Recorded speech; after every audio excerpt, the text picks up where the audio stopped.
are quasi-judicial in nature. This is a design review process to determine if the proposed project is congruous with the special character of the historic district or landmark. Decisions of the commission are based on the record of these proceedings, the Wilmington Design Standards for Historic Districts and Landmarks, and the Secretary of the Interior Standards for Rehabilitation. Evidence submitted to the commission for review becomes part of the record. Appeals of commission decisions are to the Wilmington Board of Adjustment and then to the Superior Court and are based on the record appeals. On the record, appeals must be filed within 30 days of the date of the commission's action. Evidence is received during the evidentiary hearing portion of an agenda item. Those who want to address the commission are sworn as witnesses to present material and substantial evidence to the commission. The chair recognizes those who want to submit such evidence during the evidentiary hearing. Evidence should be directed to the commission. To ensure that evidence is properly recorded, please come to the podium in the hall to address the commission, state your name and address, and speak clearly. A brief reminder that members of the HPC are appointed by and serve at the pleasure of the City Council. Our charge is with respect to the protection and preservation of properties in the city's designated historic district. We are held to the standards of the Wilmington Design Standards for Historic Districts and Landmarks and per applicable North Carolina state law to determine if exterior changes are congruous with the special character of the city's historic districts. It is important that we deliberate the merits of each request in a manner that provides a record as to the basis for our decisions. Please remember that our deliberation should be centered on how a project meets the design standards and whether the proposed change is congruous or is not congruous. Commissioners, if you have received or been aware of any outside evidence related to any of the matters, please recuse yourself. At this time, I would like to request that all cell phones be either turned off or put on silence mode. Thank you. Before we begin the evidentiary part of our meeting tonight, we will have the election for an interim chairman. I'm going to open that asking for nominations, and we'll get all nominations before we vote. I would like to start by nominating Kathy Egan to be our next chairman. Anyone second that? I'd like to second. I'd like to make a nomination. I was just going to ask you to do that. Chris Gurmel. I'll second that. Okay, so I guess first we'll vote for Kathy. Everyone in favor of Kathy? It's 3. And then for Chris, anyone in favor of Chris? That's Chris, are you voting? No. So we have a tie. Then they both fail. Both motions fail.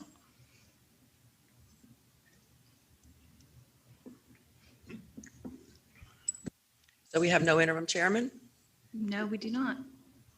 That means you would run the meeting and we can address this later in the meeting or at the next scheduled meeting in August. Okay. Okay, so we'll now open the evidentiary part of the proceedings. We will now, anyone wishing to submit evidence is asked to come to the podium in the hall now. Please state your name and address and present your evidence. But first, we need to swear in anyone who is going to be presenting evidence.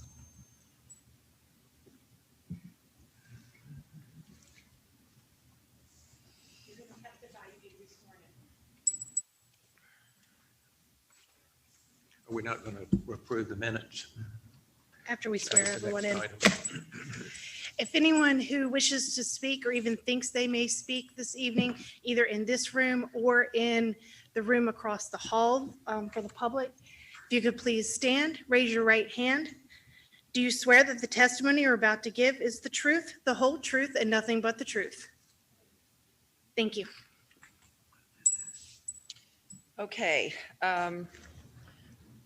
So before we start with the first item, we have the minutes from May 13th.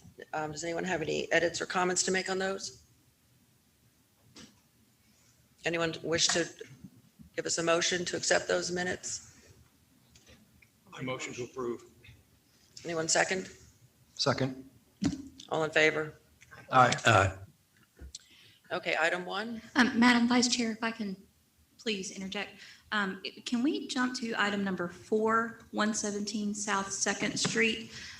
Some information came to me late this afternoon. This particular property had been involved in prior litigation with our office, and I'm asking the commission to continue this matter to the August meeting so that I have more time to look into that prior litigation. Okay. Motion for that, anyone? Second? Second. All in favor? Aye. Opposed? And for the record, that would be August the 12th. Thank you. Okay, item number 1.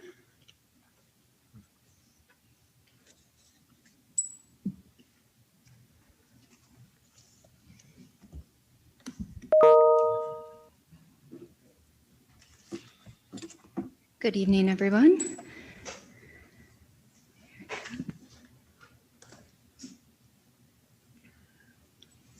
Is it going to? There we go. So the subject lot is currently vacant with no existing development on site. The property is located at 512 Nunn Street and is within the Historic District residential. In this district, alterations to all facades of a building and site are subject to design review, regardless of whether they can be seen from the public right-of-way. The application before you today is for the construction of a residence and detached garage with an accessory dwelling unit on a vacant lot measuring 34.6 feet wide by 132 feet deep, with 4,567 square feet. The house would be 2,023 heated square feet, while the garage would be 640 square feet. A shared driveway is proposed with 514 Nunn Street, with only 2 feet of the driveway located on the subject lot. The applicant proposes to construct a 1.5-story residence, 30 feet wide by 52 feet deep, at a height of 39 feet 4 inches. The house would have a 1-story front porch, as well as a combination screen and open rear porch. Here are the proposed side elevations of the house. The building would be rather deep, conforming to the slender shape of the existing lot and maximizing use of the property.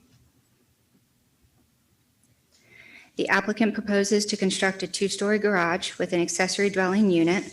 It would measure 20 feet wide by 32 feet deep at a height of 24 feet 8.5 inches. The garage would have a double-door garage on the first floor and a 2nd-story porch on the front elevation. This item was continued from the May 13th meeting. The applicant originally proposed 2 parking spaces in front of the house. The revised site plan now proposes parking in the rear through a shared driveway with 514 Nunn Street. The house setback was revised from 24 feet down to 5 feet, which is consistent with the existing block. Conditions have been proposed for the commission's consideration. First is the foundation height. It is to be a maximum of 31 inches tall to conform to the maximum foundation height found on the existing block. It is currently proposed at 36 inches. Originally, the applicant also proposed to remove a pecan tree in the public right-of-way. On June 2nd, the city arborist inspected that tree and found it to be healthy. He recommends against removal. Therefore, a condition has been proposed that the tree be preserved. The design standards state that new buildings shall be designed to be compatible with nearby contributing buildings in terms of massing, scale, height, form, size, materials, proportion, fenestration, and roof form. New building shall be a product of its time, and there shall be a visual distinction between the old and the new, while maintaining a respect for the character of the adjacent historic buildings, the block, and the district. With that, we would like to enter the staff report into the record for tonight's proceedings. Thank you. Any questions of staff? I do. This garage is a new feature. I presume that garage apartments or residential areas are allowed on this, in that zoning, in that block? Yes, sir, that's correct. I did have a preliminary review done by the zoning staff to make sure that it was in compliance with the code, and they did confirm that it was.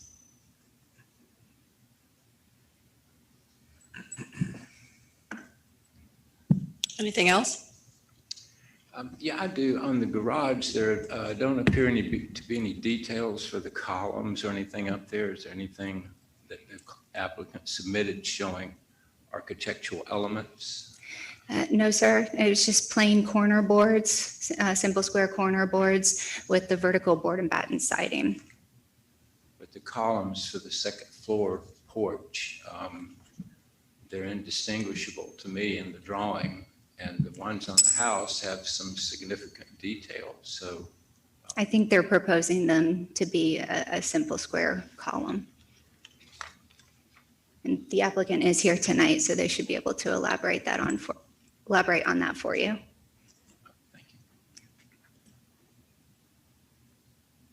Thank you. If the applicant would like to come forward and state your name and address and speak. Kyle Kelsey with Source Contracting, representing Revitalize ILM at 512 Nunn Street.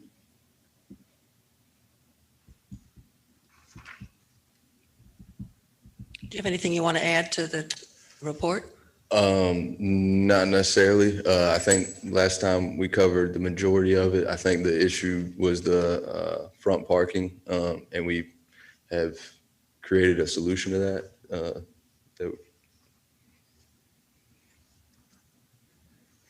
Does anybody have any questions for the applicant? Yeah, I do. On the information provided, it says that on the front of the house that the porch area is going to be 31 inches above the grade. Is that correct? Correct. I think the building code requires handrails and a little railing if you're going to be more than 30 inches above grade. So I don't see any rails or anything on the house, do.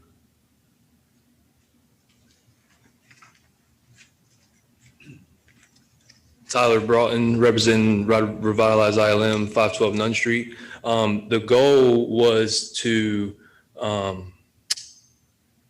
so we can do the handrails. Either way, we would do the same exact handrails that we do on the back. We were playing around with the idea of having the foundation, because I know they were talking about the foundation being too high. So we were playing around a little bit with possibly lowering the foundation to a height that does not require handrails. We're pretty open to either way. But what if we do, if we do the same foundation that is shown, the 31 inches that they're proposing, we would just do the exact same handrails that are on the back porch.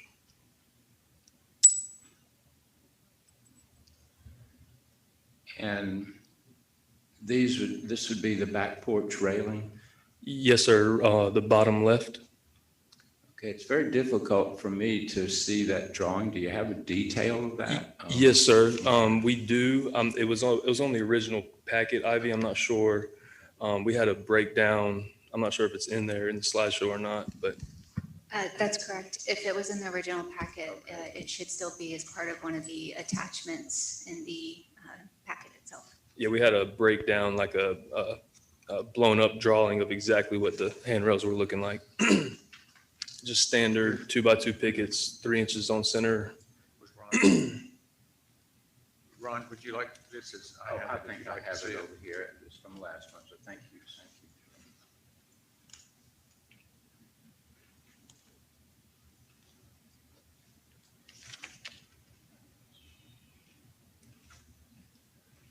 Didn't make you have to walk, thank you.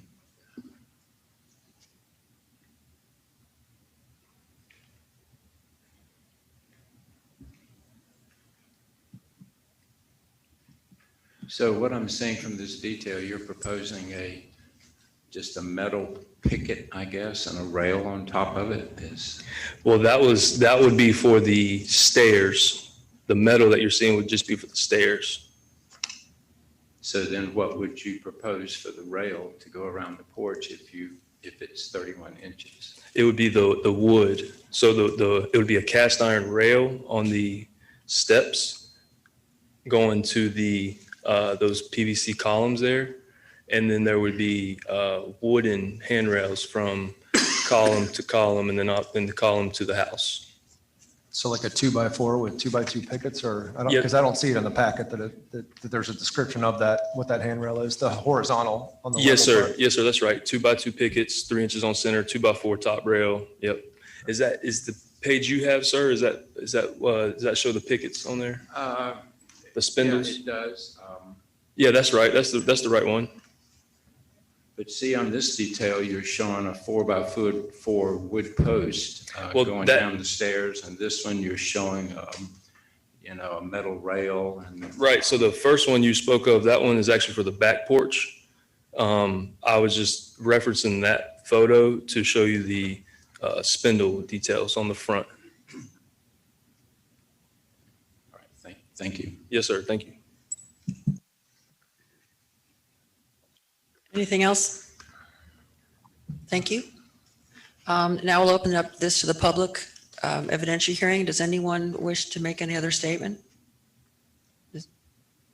No, so we'll now deliberate. Does anyone have anything to say? Commission? I appreciate getting the parking out of the front. That works. I guess it's a zoning question or New Hanover County Tax Office. I mean, I don't know what happens when one property gets sold and if someone for some reason in the future doesn't have access to that shared driveway for whatever reason, I don't know how they go about legally taking care of that, but I think that's outside of our purview anyways. I would imagine they would do an easement. Absolutely, yeah, outside of our free. Yeah.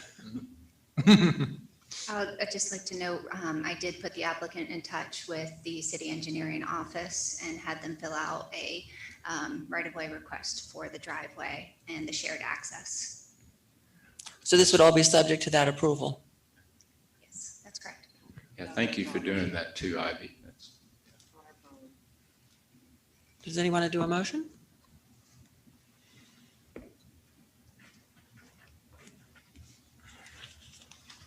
Am I able to say something else? Yes. I also forgot to mention the tree, the pecan tree. I guess one of the problems, and I'm open to suggestions of any solution that you guys may have, but the tree is in an area that would prohibit the driveway from being where it's at on the plans. We'd be open to transplanting the tree or planting another tree somewhere else on the property. I don't know if. Well, I think that was one of the staff's conditions that the tree You're stay. gonna take down the pecan tree? Yeah, that's what we were discussing. Yes, ma'am. I doubt if you can move a tree that long. I don't like taking down trees.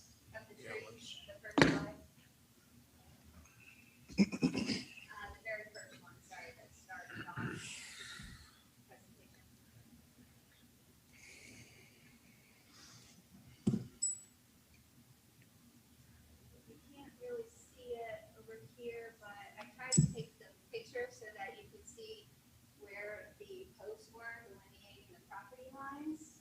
And it looks like the other one is right there, so you can just faintly, ever so faintly see it. And so if the shared access driveway was over here, I just wasn't sure that it would impact the tree. Which side of the tree? I mean, there's a curb cut right there on the right-hand side. Where's the proposed drive based on that photograph?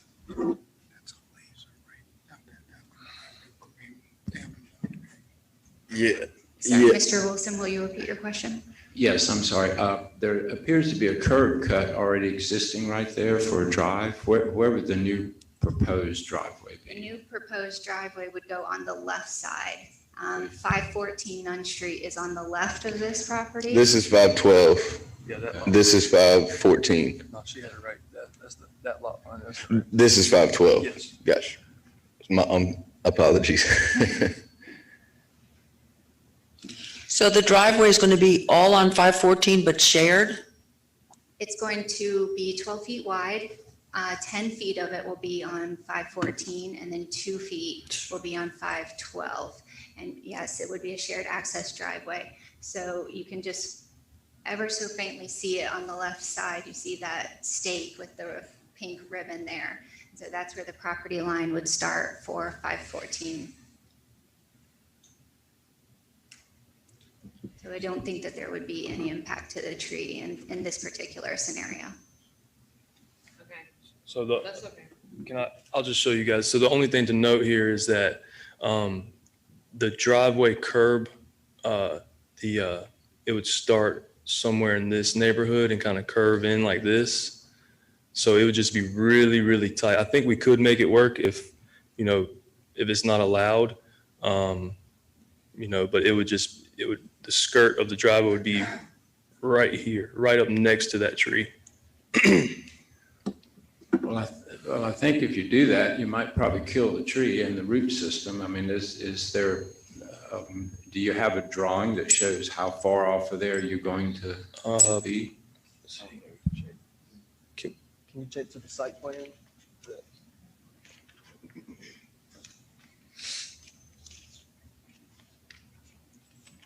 No, the survey, the site plan.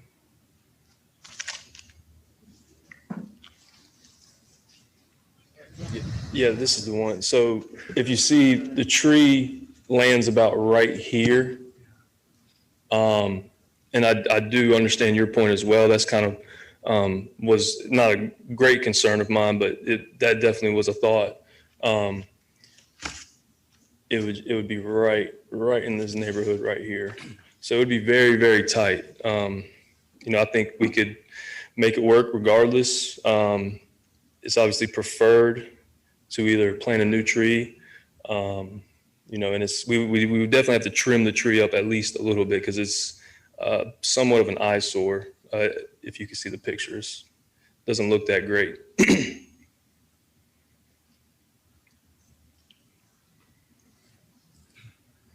But we could also, if we did take that tree out, we could plant another one in the public right of way, maybe just a little bit slided over slightly, so it'd still be in the public right of way. It's not a, great looking tree. I guess I'm a little confused. When Ivy was up at the screen pointing, I presume that was the left, would be the boundary of where the access would start, right there. Yes, sir. You're saying is that the center of the driveway? Is So it the this tree, left side, right side? yes, sir. So this tree is almost smack in the middle of the property line. Well, I hear you saying the property line, but the easement that's going to go through and be shared. You're saying it's going to start within 2 feet of the tree and go over? Rough, I would say 2 to 4 feet, somewhere in that neighborhood. It'd be very close.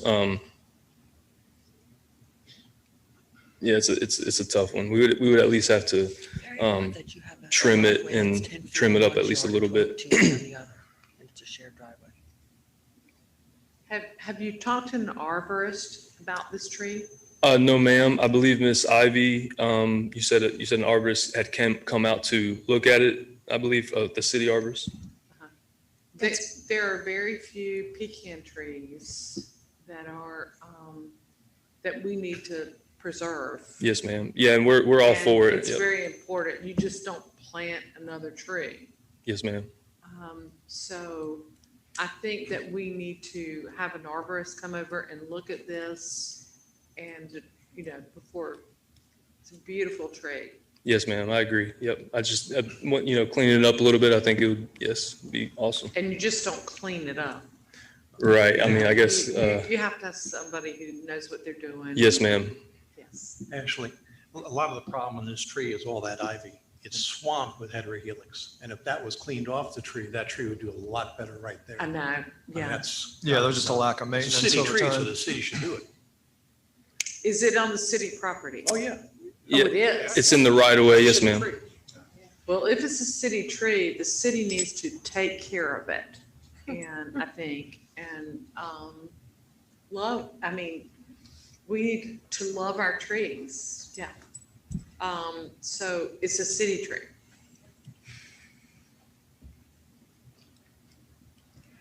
Ivy, did you say that you had the arborist out there or not?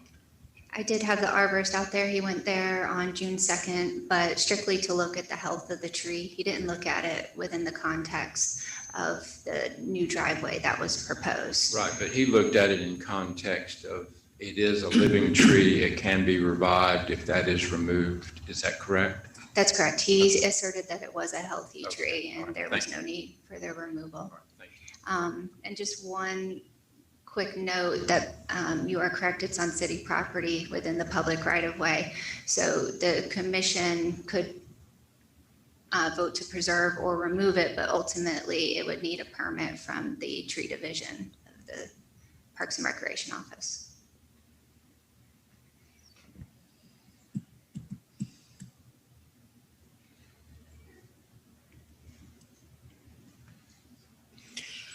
Melissa, I know it's not our purview, but isn't it odd to have a driveway that's shared that's 10 feet on one lot and 2 feet on another? And easement purposes, do you know any background on whether that would make it more difficult to obtain? I don't know any background on that, but I would think as long as we have a valid or as long as they have a valid easement, it would be wouldn't matter. irrelevant how much is on Okay. which property. Well, we could postpone approval until we get an arborist to look at what the plan is as to whether it would hurt the tree or not. I second that. Yeah. We need Because we more wouldn't know. information. Yeah. Yeah, so I guess in reference to that comment, if the issue is the tree staying or not staying, I don't think that persuades the issue of is it okay to build or not build the house. The driveway can be shifted as need be. So I guess I would just ask that maybe you make that we would approve it, but then make that a condition to preserve or not preserve it based on the arborist's suggestion. You could also separate the issues for vote, and I'm not sure if that's what you're getting at, but they could go ahead and vote on, or you all could go ahead and vote on the design of the house itself and continue just the issue of the tree until next meeting so that we can get more information from the arborist. That is within your purview. That is my question. Well, personally, I would, I'd like to see a site plan drawn accurately indicating the radius around that tree. And again, there is some issue with root damage. If you come in there and put a concrete driveway and curving in there, that could possibly damage it. And in a year, the tree is dead. And so I just think we need to personally be a little cautious with this approval until we get the arborist or a better site plan. I mean, I couldn't tell from your site plan drawing where the curb cut is, where the tree is, and I would like to see something more substantiated as far as a drawing so that we have something for the public record to indicate what we did on this. So, Ron, a question, does it seem appropriate though that they could seek approval, or we could approve a primary home in the garage and deal with just the tree at a later time?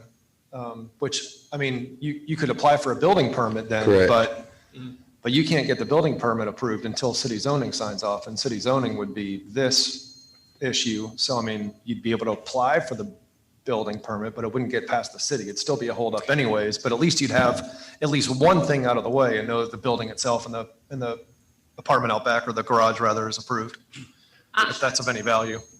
I agree. You have a lot of hoops to jump over and before you get to this process. And I agree with you. And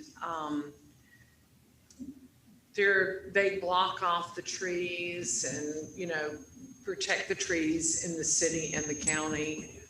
And I think that if you could, move forward with your permits, that would help, because that is a long, long process. Yes, ma'am. Yeah, I mean, and this whole process in general is a long Yeah. process. So, I mean, Yeah. just the fact that we've taken the time to get to Yeah. this point, I think understand. I would appreciate the consideration that we are open to whatever the suggestion is from the tree. We wouldn't be allowed to do anything to the tree that would harm it if we had the necessary permits in general anyways. But I mean, a lot of building materials got to be ordered. A lot of things have to happen in this process lot. outside of the tree. Got it. So we would appreciate that. well, what happens if we approve the house structure and then something comes up with the tree or with the arborist or with? Again, in that entrance? that situation, we have the ability to, again, the driveway is 10 feet on one side, 2 feet on the other. If we need to shift to the left, that it only changes the plan of the driveway, not the building itself. That's what I was going to address, saying you have some flexibility in the driveway. I thought that the site plan and the dimensions of the houses, right and left, kind of defined that driveway. And to say you have flexibility, you're not saying you're shifting the house over to move the driveway over. That's right. Yeah. I mean, there's plenty of things you can do with the driveway as far as curbing, as far as the angles of it. I mean, we have options in that arena. I guess I would just say not disturbing the tree by building the property, we're completely open to that.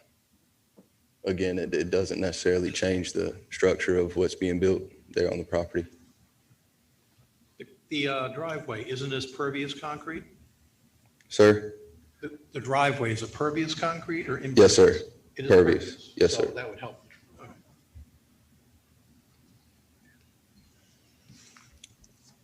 Thank you. Thank you. Any more deliberation here? Anyone do a motion? Separating out the construction from the driveway, waiting for opinion on the tree?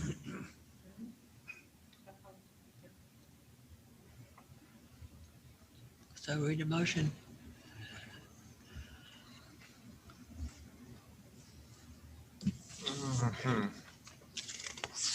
Debating anymore.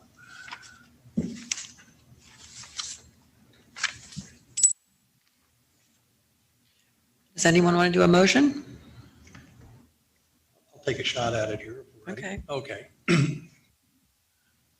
I move to approve with conditions the request to construct a residence and accessory building on the vacant lot at 512 Nunn Street. Details as shown in the drawings, plans, photographs, submittals, and narrative statement contained in the application and the supplemental materials. The statements made at this meeting are a part of this request unless otherwise noted.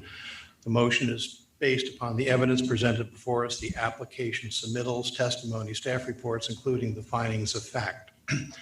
The following conditions shall be applied to ensure compliance with the design standards, those set forth in the staff report 1 through 11. The pecan tree will remain until a further decision. Am I saying that correctly? And there will be a rail on the front porch to match the back porch if it is 31 inches of height to meet code. I would just add that we're going to wait for, an arborist is going to be involved to weigh in on the project Okay. to have a more developed driveway plan that the arborist can then determine if the tree will be affected. Okay, what you said. Yeah, there'd be more developed driveway plan and the arborist weighs in, et cetera. And can we specify that it must be a certified arborist? Certified arborist. Okay, true. Does it need to be with the city? I mean, I don't know that the city arborist would have much input. He could definitely determine whether or not the proposed driveway extents could impact the root system of the tree, which would then therefore impact the health of the tree. So we could certainly ask him that. We would, again, though, need a more detailed site plan to show where the driveway, what this, the flare outs The are cut, the called, access, yeah. the flare outs of the curb cut would extend to. So then he could make a better determination on the effect it could have to the tree root system. Okay, continuing on. The proposed request with conditions does comply with the Wilmington design standards for the historic district and landmarks and is compatible with the materials, features, design, context, and character of the historic district in which it is located and is congruous with the site, streetscape, and historic aspects of the historic residential as a whole. Applicable design standards, 1.6 Secretary of the Interior Standards, Standards 9 and 10, 2.1 Landscaping Standards 1 and 4, 2.2 Public Right-of-Way Standard 2, 2.3 Fences and Walls Standard 3 to 5 and 9, standard 2.4, walkways, driveways, and off-street parking, standards 4 to 8, 3.9, utilities and energy retrofit, standard 7, 4.2, new construction, infill, standards 1 through 7. Is there a second? Second. All in favor? Aye. Opposed? Motion passes unanimously. Thank you. Item number 2.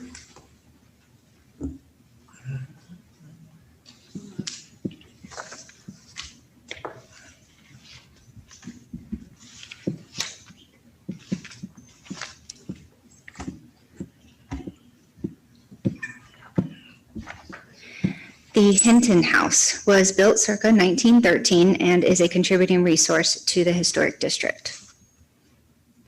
The property is located at 1812 Princess Street and is within the Carolina Heights Winoka Terrace Historic District overlay.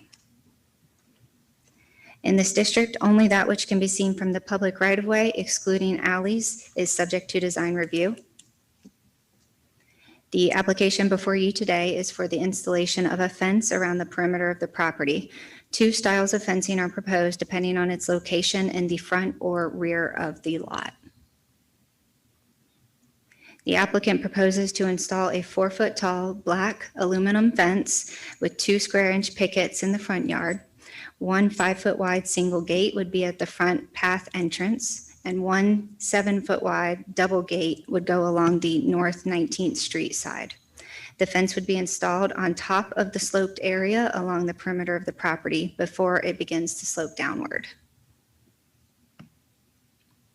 The applicant proposes to install a 6-foot-tall board-on-board wood fence in the rear yard. A single gate with an arched top is proposed towards the rear of the house, perpendicular to North 19th Street.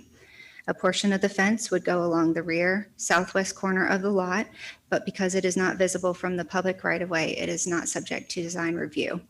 And just for your reference, the red line is where the wood fence would go, and the blue line is where the 4-foot-tall aluminum fence would go in the front yard.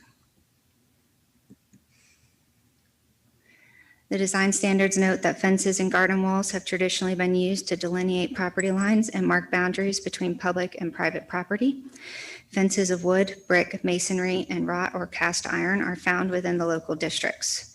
The design standards state that new fences shall be constructed at a height no greater than 4 feet in front yards to the front corner of the house and 6 feet in the rear yard from the back corner of the house. The side yard may contain a fence between 4 and 6 feet tall.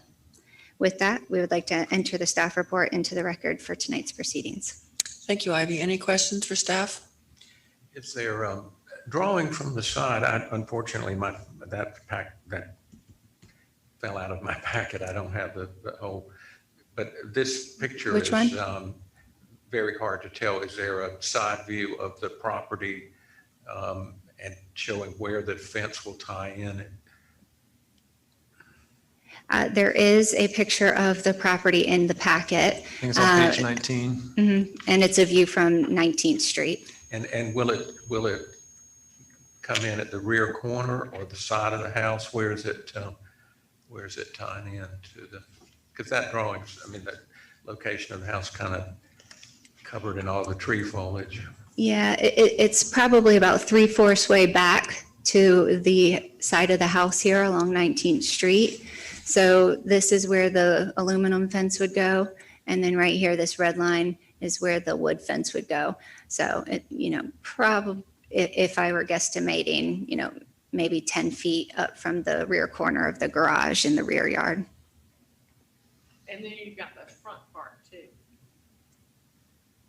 That you have the front. Yeah, so there.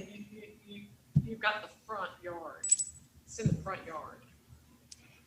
Yes, the aluminum fence would go just in the front yard, up at the top of the slope. And then this is the portion of the 6-foot fence that's visible from the public right-of-way. Okay. Thank you. Any other questions for staff? Would the applicant like to come up? Please state your name and address.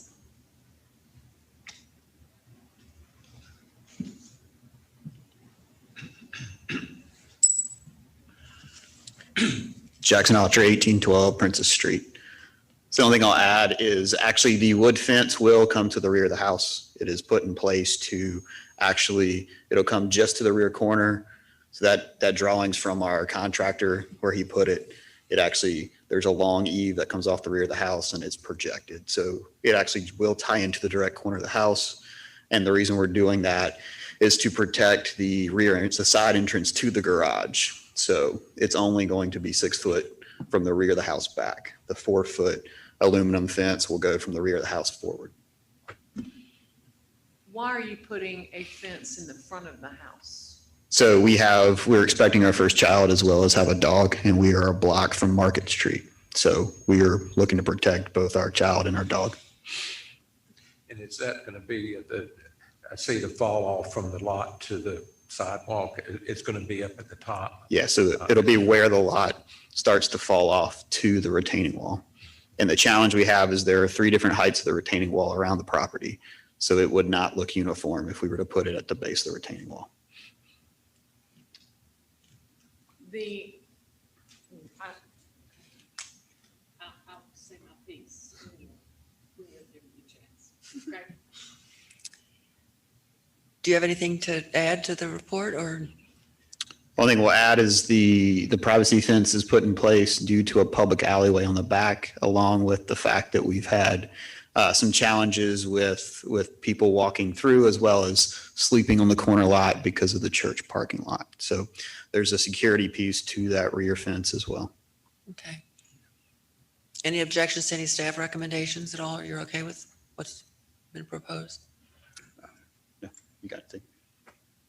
Oh, I think I just wanted to add that we understand it's kind of a special circumstance to have it go further up on the left-hand side of the house, which it would tie in almost about 3/4 up our lot. But we didn't know if there's any special considerations you might be able to make for a property abutting a commercial or institutional property, like a public-facing property. But thank you. And that you can't see from the right of way, is that correct? Yes. So then we don't have any say on that anyway. Yeah, I just. Right. Okay, thank you very much. Any other public evidentiary hearing people? Nobody? Deliberations? Ashley? I have a problem with this. This street is. Will you make sure you're speaking into your mic? That's me. This street in Carolina Heights is, what you do in your backyard, fences, fine.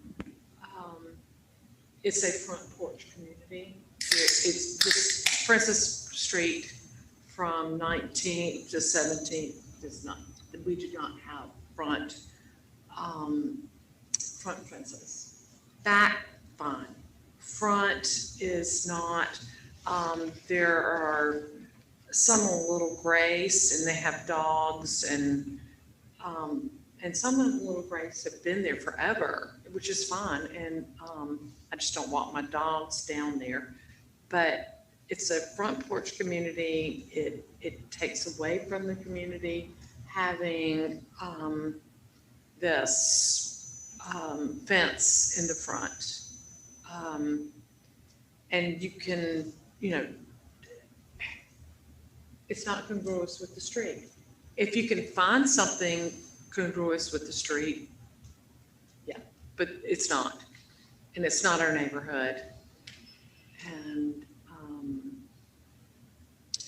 there is a period, some little grace, and then there's part of on Chestnut between 16th and 15th, one rail has been in the sidewalk for a couple of years since Florence, and it just doesn't represent our neighborhood and what we are in our neighborhood, which is close off the back, keep the front open. Are there any fences in the neighborhood, or is it of wood or metal, or just none?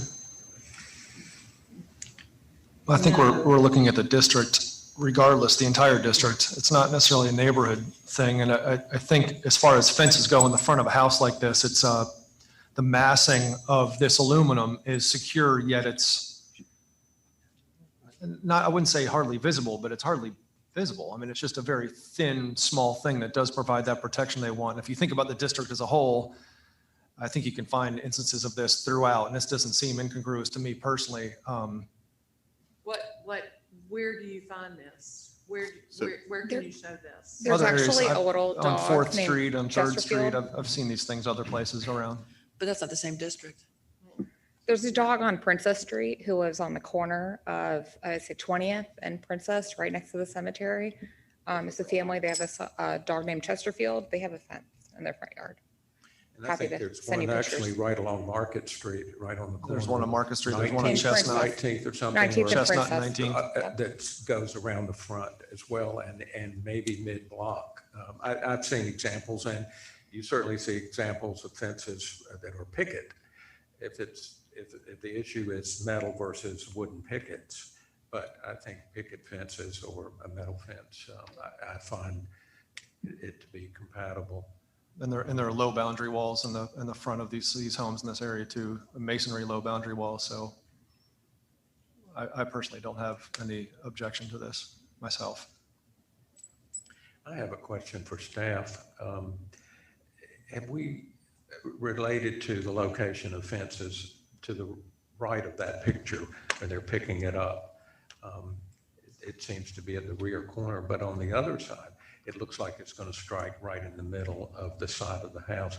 Have we addressed any of the resolution about where fences can be located? I know there was some work that was going to be done on that. Well, in this particular instance, the location of that portion of the fence in the southwest corner of the lot, it's not visible from the public right of way, so we don't have purview over that particular section on this property. But in general, it's 4 feet.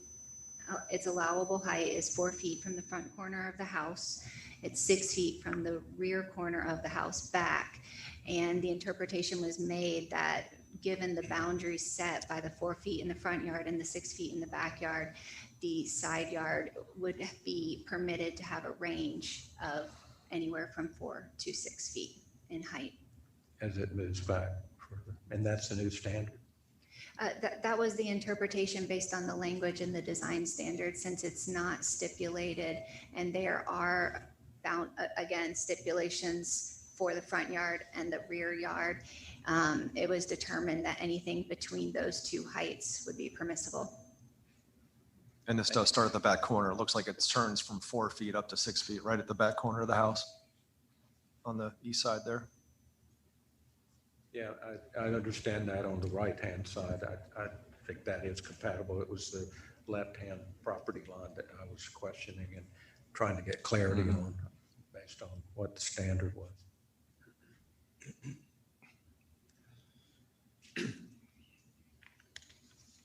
Anything else? Anyone want to make a motion? I'll make a motion. I move to approve with conditions the request to install a fence around the perimeter of the property at 1812 Princess Street.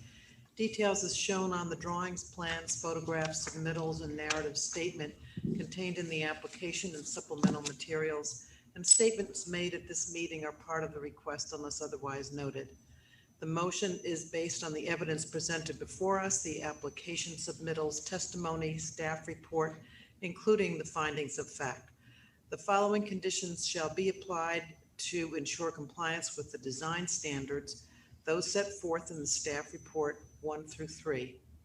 The proposed request with conditions complies with the Wilmington Design Standards for Historic Districts and Landmarks, and it is compatible with the materials, features, designs, context, and character of the historic building and historic district in which it is located, and is congruous with the site, streetscape, and historic aspects of the Carolina Heights, Winoka Terrace Historic District overlay as a whole. Applicable design standards are 1.6 Secretary of the Interior Standards, Standard 2, and 2.3 Fences and Walls Standards 3 through 6 and 9. Second. All in favor? Aye. Opposed? Motion passes. Thank you.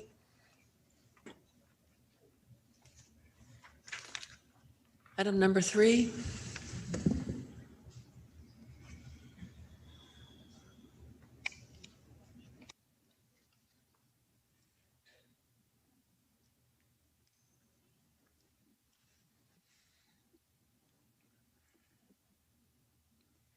The subject property was built in 2018 and is non-contributing due to its age.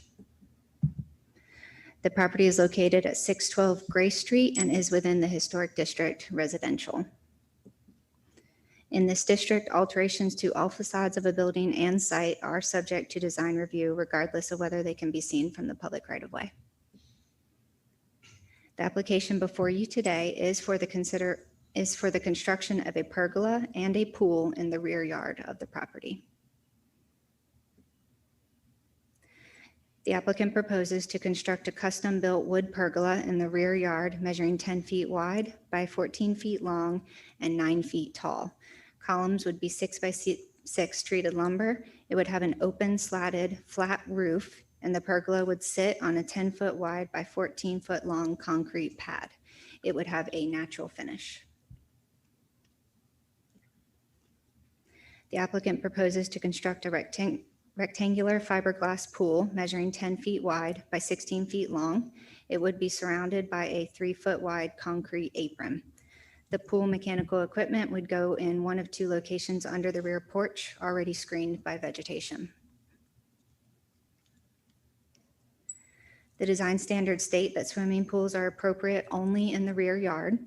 The design standards state that gazebos and the like are not appropriate in front or side yards, only in rear yards. It says that the style of a new accessory structure may reflect the character of the main building or have a historically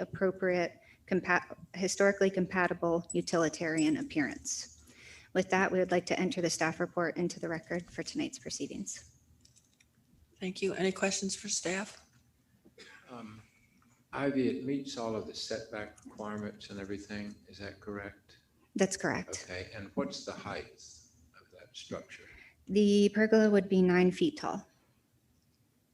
Do you know if that's to the top of the roof? I think that's the overall height. Yes, sir. Thank you. Anything else?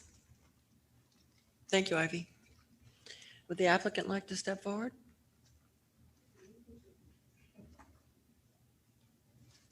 Please state your name and address.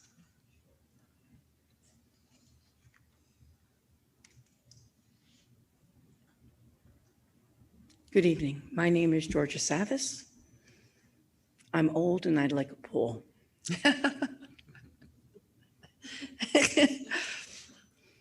And your address? 612 Gray Street.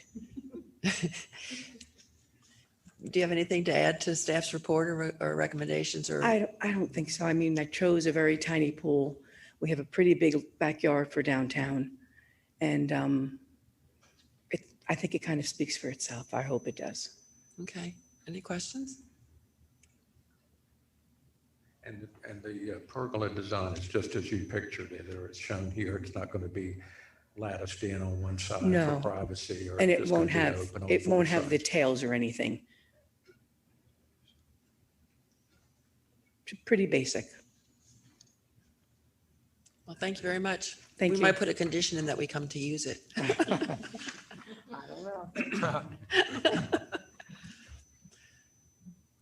Is there anyone from the public who wants to present any evidence? Would you please step up to the microphone? Did you swear, were you sworn in? Yeah. Okay. Please state your name and address. Is this for my personal address or the job that I'm here for? Personal. Okay. Dustin May, 159 Rogers Avenue. Just had a question about the tails. That seems pretty modern for downtown, and it seems like tails would actually make that more aesthetically appealing for downtown, because generally that kind of Italianate, Greco-Roman kind of design has these tails. So I was just curious if that was something that like matters. Yeah.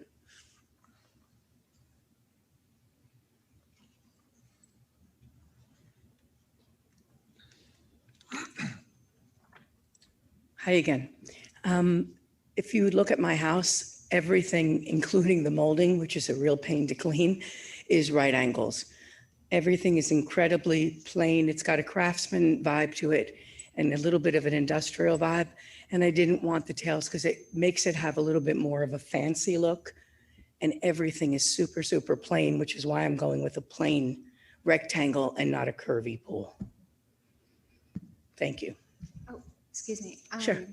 Just from a staff standpoint, can you confirm that you're proposing to revise the design of this pergola to not include the tails, the 1 foot Oh, no. overhangs? No, there aren't overhangs. You know how mostly the pergolas have those little tails? This is going to have a band. You can see it better in that other picture, Ivy. Okay, I apologize. There's a I think they're that's referring okay. to exposed rafter tails. Yeah, no, there's a but this will band be kind of keeping it expanded. cleaner. Thank you for that. Sure, thank you. Thank you.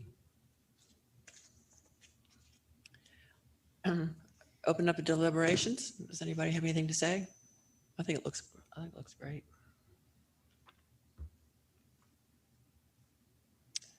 If there's nothing, then anyone want to do a motion? Make a motion that we approve it. Then you have to read the motion. I will, but what, doesn't someone have to second that? No, No, okay. I move to approve with conditions the request to construct a pergola and a pool in the rear yard at 612 Gray Street. Detail is shown on the drawing, plans, photographs, submittals, and narrative statements contained in the application, and supplemental materials and statements made at this meeting are part of this request unless otherwise noted. This motion is based on the evidence presented before us, the application submittals, testimony, staff report, including the findings of fact. The following conditions shall be applied to ensure compliance with the design standards, those set forth in the staff report 1 through 2. The proposed request with conditions does comply with the Wilmington design standards for historic district and landmarks and is compatible with the materials, features, design, context, and character of the historic district in which it is located, and is congruous with the site, streetscape, and historic aspects of the historic district residential as a whole. Applicable design standards 2.5 garages, carriage houses, and accessory structures, standards 4 through 6. 2.6 decks and swimming pools, standard number 8. Is there a second? All in favor? Aye. Opposed? Passes unanimously. Thank you. Item number 5. After that, we could take a break for a minute.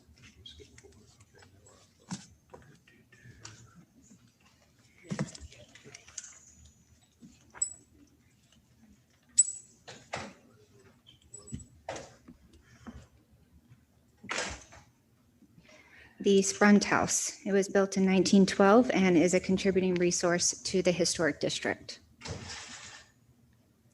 The property is located at 411 South Front Street and is within the historic district residential. In this district, alterations to all facades of a building and site are subject to design review, regardless of whether they can be seen from the public right-of-way. The application before you today is for the construction of a pergola and for landscaping in the rear yard of the property. The applicant proposes to construct a custom wood pergola in the rear yard measuring 21 feet wide by 25 feet long by approximately 12 feet tall. The roof would be GAF timberline shingles. Columns would be 10 inches wide, wrapped in smooth cedar. Wood diagonal knee braces are proposed.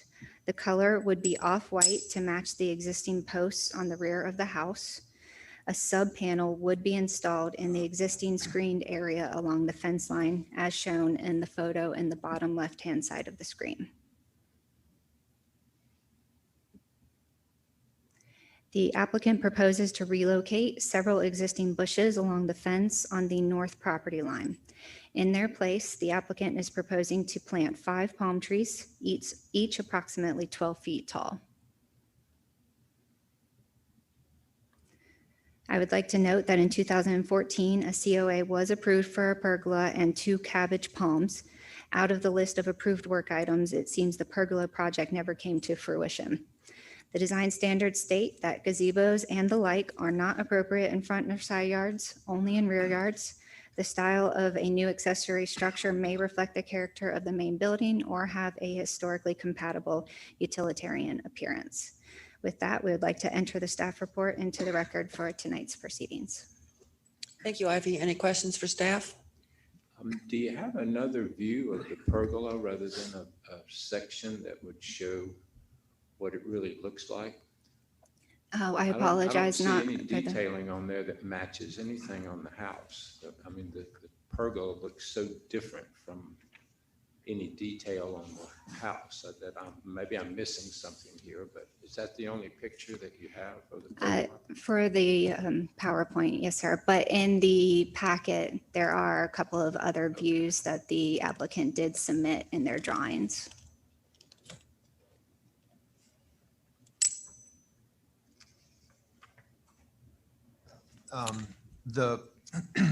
I personally like palm trees myself, but did I see something at one point in the guidelines that palm trees is not one of the accepted species? Or I don't know what kind of palm this is. I mean, there's so many, but I'm just So- curious. I mean, I would be fine with approving it, but I just didn't know if that was one of the recommended Absolutely. plantings. So it is not listed in the suggested planting list. So in Appendix C, there's the suggested planting list. It's not all inclusive. It is just a list of suggested plantings that were compiled. I did double check to make sure that it's not listed on the invasive or non-native species list for the state of North Carolina, and it's not on any of those either. Yeah, it's not on the opposed list either. However, I'm looking at the photographs submitted in the package, and I mean, there's nothing in the landscaping, the figurines, the statuary, the existing trees that even resemble a palm tree are compatible with that. I mean, I'm looking at this really pretty rear yard with some really, really nice architectural features, some nice landscaping, and it just seems to me that the palms may be out of place in that particular environment, but The only thing I it's just my can. thought, yeah. I don't agree. The only think thing I they're can beautiful mention by a is pool. that in 2014, a COA was approved that included 2 cabbage palm trees. And I do believe ultimately 1 was planted in the front yard. And I think they were approved for 2, but I think only 1 got planted. I personally think they're gorgeous by a pool. So,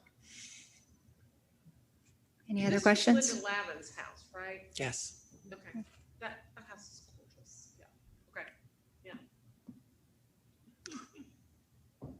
Thank you, Ivy. Does the applicant wish to present?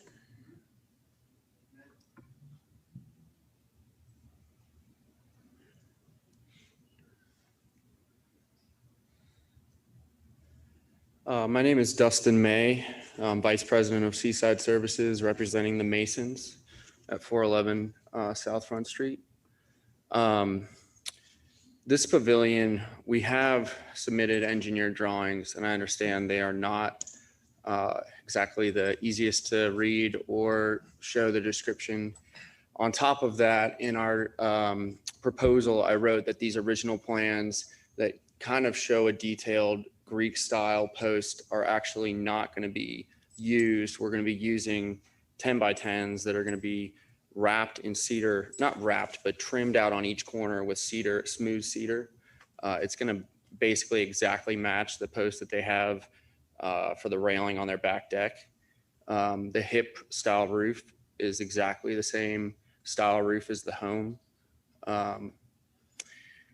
The building will be on top of an existing patio, so there wouldn't be any like more impervious surface added to this. And the palm trees, The main reason that the Masons would like to have those is because they have a horrible eyesore next door. And the only trees that they think in a pool facade that would make sense to kind of bush out above the fence line to kind of block that view would be a palm tree. And I think that they had, as Ivy said, gotten a pavilion approved a few years ago.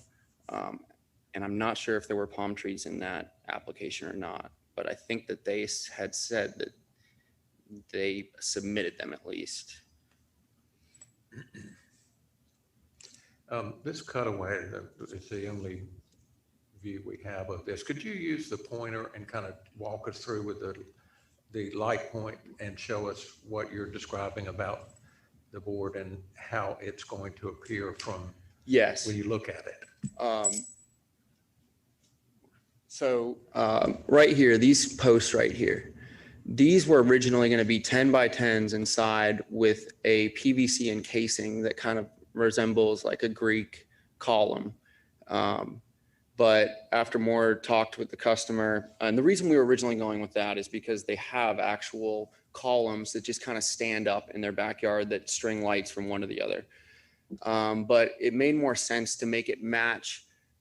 And you can hardly see up here because I think their deck is still under construction, but they had posts lining this perimeter of this back deck that were, it's also samples provided in the packet, but they're square and they have 1x2s, 45 on all the corners to kind of create a stylized post. So we would be mimicking that design.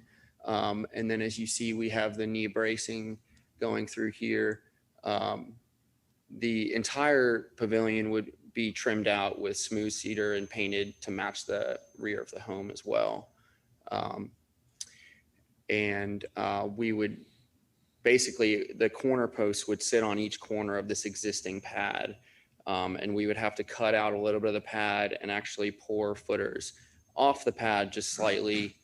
They would be 4 foot in diameter by 3.5 feet deep to make to meet the hurricane zone coating to counteract the uplift. I'd say, unless you have any other questions, that's probably. Yeah, the support braces that you're showing, again, I'm an architect and it's kind of difficult for me to understand the structure without seeing more of a drawing, like an elevation of some sort. But the bracing that you're proposing up there, is there anything similar to that on the house or anything similar to that detail anywhere on the property? The property does not have any knee bracing because this home, the back porch, the deck is actually built on top of the back dining room, kitchen area. So it's actually built into the home. Otherwise, if they had a deck, generally it would have knee bracing. That is required by the engineer.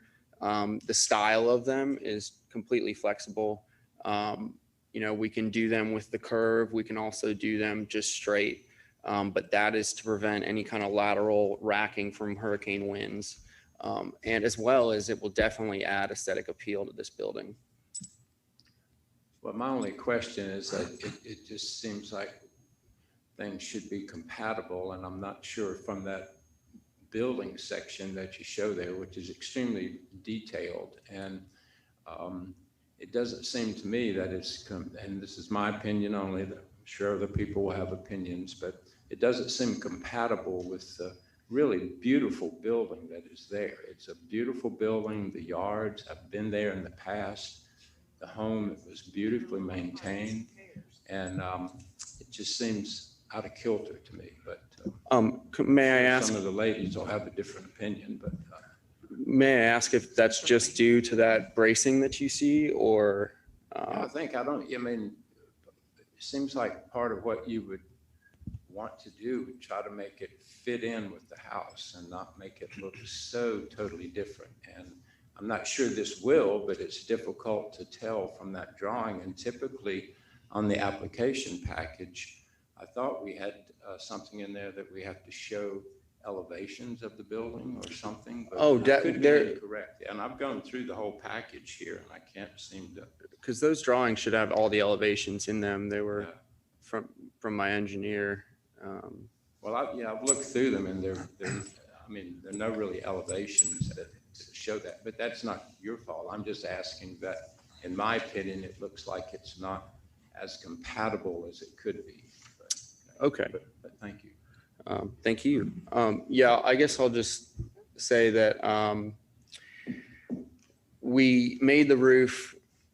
It's going to be symmetrical to the roof on the house. It's going to be a hip style roof. It is going to be made with top-notch materials. They want to build a beautiful pavilion, and it is going to be not only color matched to the home, but the posts going up are going to be identical to the posts that are holding the railing on the back deck, as well as the knee bracing aspect of it. Like I said, the home does not have any decks where they need knee bracing, but those are things where we can get a multitude of styles and designs as far as those lateral braces go, that would be able to tie it into the home. Honestly, that was kind of more of an afterthought. I did not think that would be something to hang this up on, but Well, you could probably, that structure could be designed without those bracings there. They seem to be more visual than anything else. So the only way that we would be able to design this structure in a hurricane zone without those braces is to use steel reinforcements. And our customer, and I'm assuming no one here would want them to use big steel I-beams to connect these posts to prevent that racking instead of some stylized knee bracing. So, I did have original sketches. They actually do have a little bit more of the design, but none of these specifications. And when I brought them to the engineer, he kind of took it all over and said, hey, this is the bare minimum of what we need to do to have this thing safe, make sure the wind isn't going to knock it over or pick it up or anything like that. I mean, that's why we got to go 3.5 feet into the ground and 4-foot wide footers, which is quite a bit of weight holding this thing down. okay, also on that same drawing you're showing up there, the detail that with what you're wrapping the column in, and it looks like some heavy molding.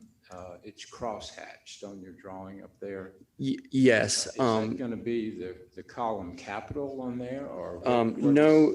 What does that look like? In the plan, I have a sample in the end provided right here. This is what the columns will look like on this picture right here. So the engineer designed that before we had changed the style of the columns. This is actually a picture of one of the columns on their back deck. So That's the this second is to last page in the packet. It's the last page in the packet. Yes.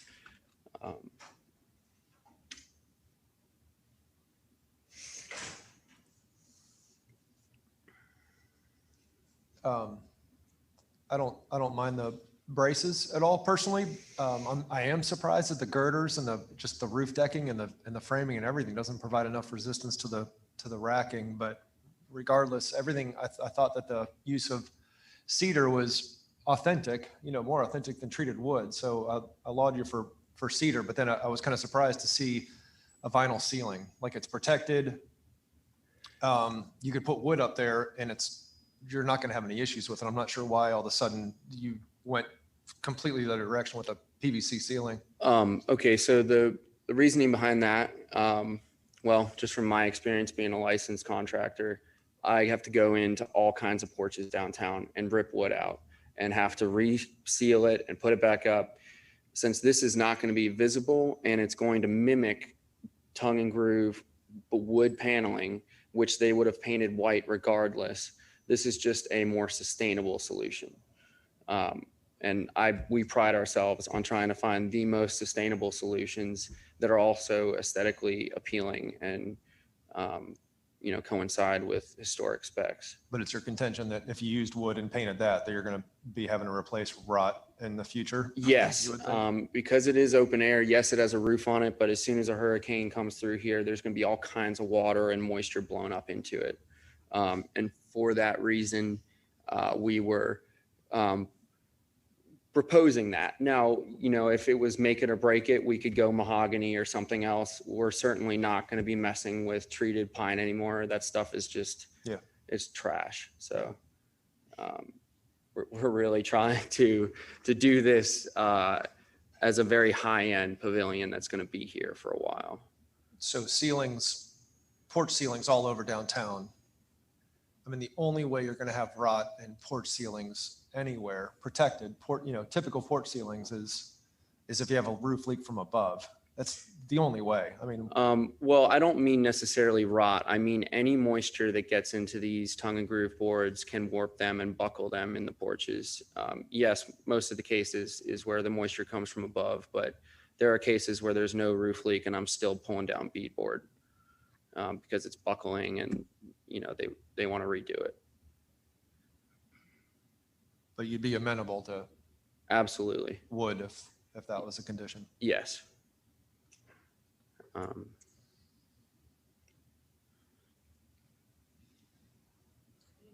I don't know if anyone else has any feelings on wood versus, I don't know if I'm standing on an island or if anyone else feels the same way. I guess I should add that if the bracing is an issue, I could go back to my engineer and work on that as well. Those two things, I'm sure that the masons would not want to let this fall through just because of that.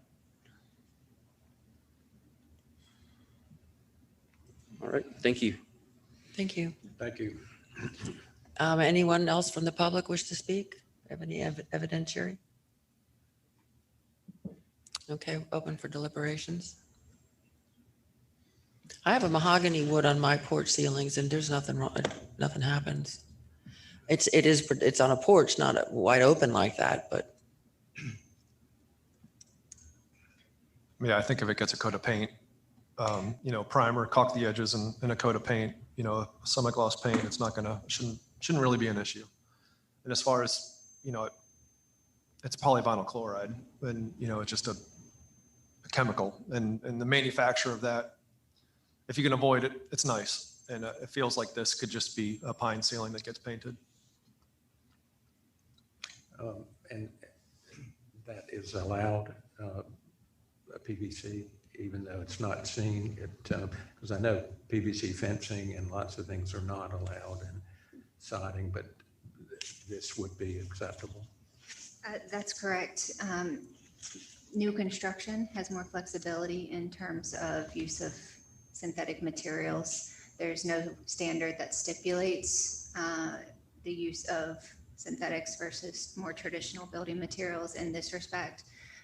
If it's attached or on the historic building, there is a standard that traditional materials be used. But again, with new construction and accessory buildings, there is more flexibility. Well, I personally like the proposal, but I feel like we've collectively kind of just asked for more information or redesigned, and the project is kind of evolved right in front of us, and yet it's very hard to see and understand. That drawing that's shown has changed. The capital's not there anymore, and just I like the pavilion. I like the landscaping. I certainly understand the desire for privacy with the palms. Again, I just feel like we really don't know what we're approving, and Could the applicant just spell those things out and we just put those as the conditions stated in the actual motion? It's possible, but again, the drawing, it's just unfortunate that we're not seeing a rendering of the finish. Backyard, correct? Sorry? Right. It's a very private backyard. Yes, and I appreciate We're not that. putting like chain link fences. I appreciate on that. the- I think I certainly we all live close to each other and it's a social community, but particularly with a pool, and it's a beautiful big backyard. And I understand their desire for vegetative growth that will provide some block from overlook. And I like the pergola. I just wish we knew what it was going to look like. That drawing that's up there, it speaks to the function well and less the form. And that's a little bit of a, an issue as far as how the application was put together. But I would like to offer them the opportunity at least to spell some of those things out, just so we can, it doesn't seem like rocket science. This one seems, it's beautiful. It's a beautiful backyard. And all of this, if we could just hear like what those issues are, that they could be listed in the conditions and allow this to move forward, is my sense of what to do about this. You can come forward. I agree. Yeah, I agree with that too.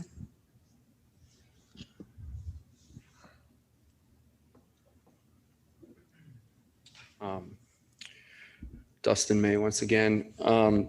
I would like to point out, as well as you kind of pointed out, this is not going to be visible from either the front or the back of the home. I mean, their home might have 6 feet between the property fence and the home on either, or 2 feet on the northern side and probably 6 feet on the southern side. And the way that the lot is angled, I've tried even looking, there's no way from either street you would be able to see what is going on.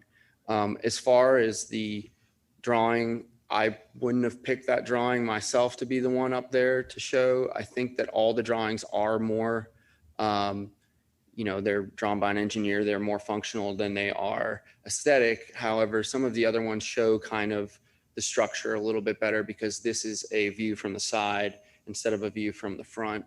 But the sample of what the columns are going to be is provided in the packet.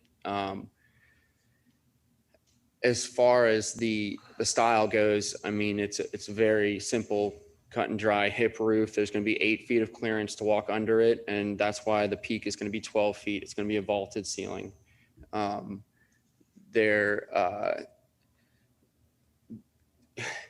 The knee bracing, it's pretty easy to try and get rid of that, just by looking at it. But I mean, we all know what hurricanes do around here, and any kind of lateral support you can put on a structure is going to help. So I understand, so that second to last photograph that shows one of these little columns that are on a roof. Yeah, they're on a roof deck on the, So that's what the column would look like. That's what these 4 or several columns would look like. Yes. Right? Just like what's on the house. I hit the wrong button. How do I move forward? I'm sorry. Yes. So those columns that you're seeing are these that are right here, and they would be what would be used, or the same design would be used for the columns of the pavilion. Right. The posts would be sitting right on each corner of the pad. They would have, how there's trim on that post sample that goes up. They would also have like a piece of 1x6 wrapping the top and the bottom to tie it all in together. The reasoning behind the PVC proposition versus mahogany, because those were the 2 options we discussed, is that PVC or mahogany is extremely durable, and it's great. I see a lot of porches downtown using it. It's very expensive, and to buy a very expensive, nice wood just to paint it white when no one's going to see it was something that a customer who,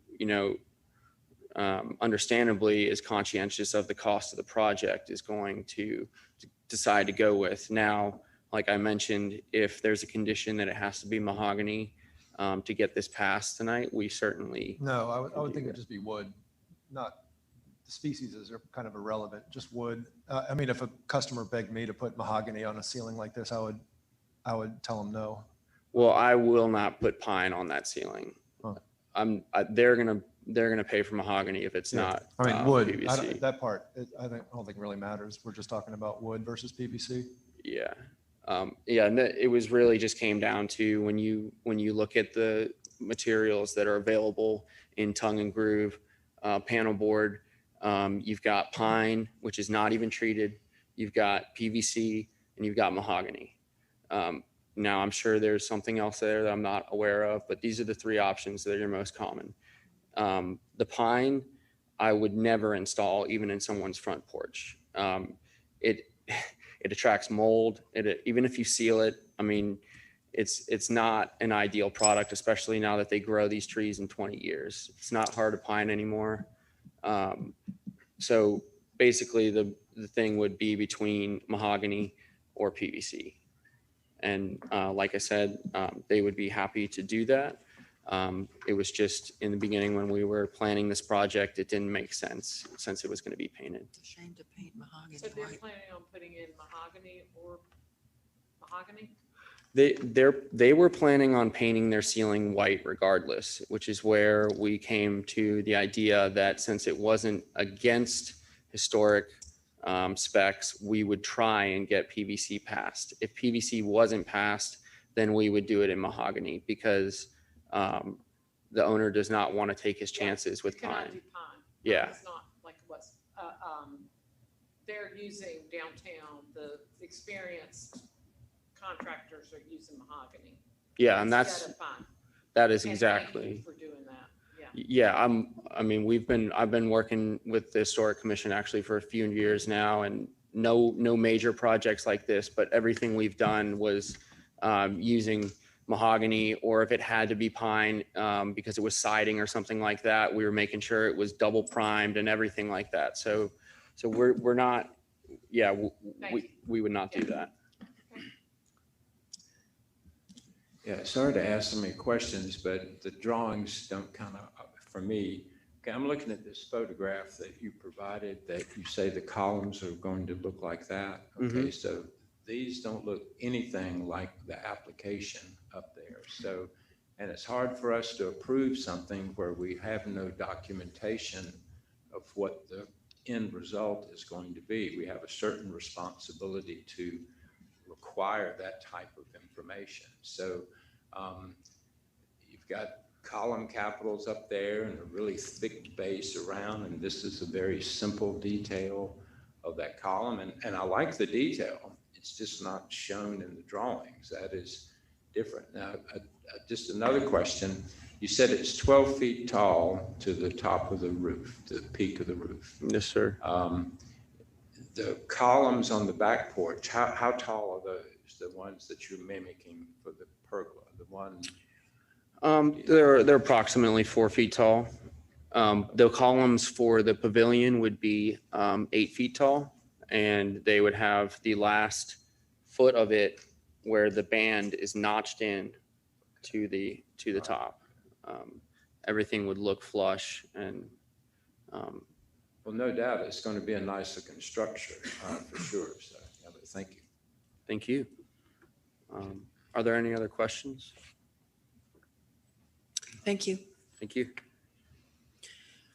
Well, we have the alternative of approving this the way it is or waiting to get a better rendering of what this will look like and delay this a month. And I think that's basically what we've come down to. Is there any way that we could allow staff to work with the applicant to approve the column? We basically know what he wants to do. We just need to have some better documentation of what's going there. So perhaps Ivy could have the applicant provide a little better detail from the engineer that would show exactly what is going to be placed there, and perhaps we could approve that as a condition. Would that be something that you could do, Ivy? Or? Yes, I think that's definitely doable. The applicant has stipulated that its attachment 7K is what they intend to build for the column. That would be the design.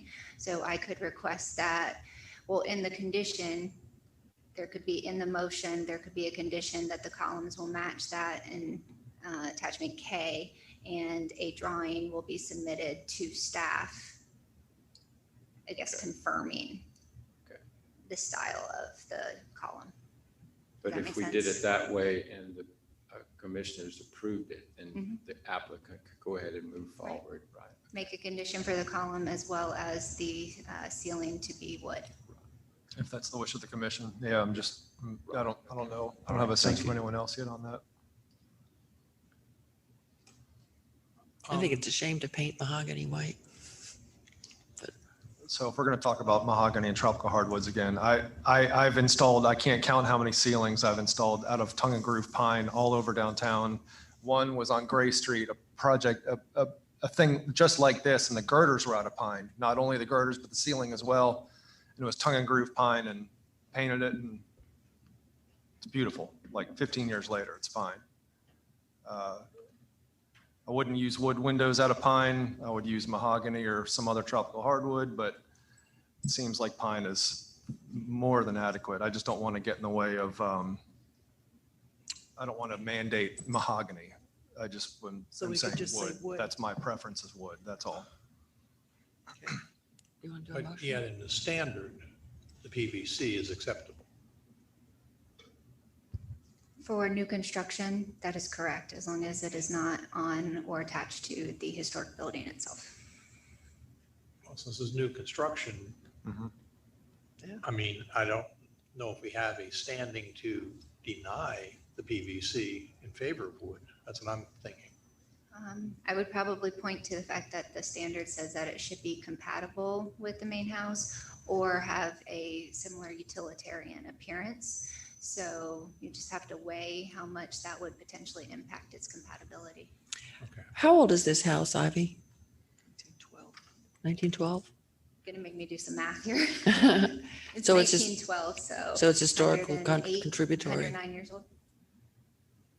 Okay. You want to make a motion? Yeah, I'll make a motion. I move to approve with conditions, the request to construct a pergola and install landscaping in the rear yard of 411 South Front Street. Details as shown on the drawings, plans, photographs, submittals, and narrative statement contained in the application and supplemental materials and statements made at this meeting are part of this request unless otherwise noted. The motion is based on the evidence presented before us and the application submittals, testimony, staff report, including the findings of fact.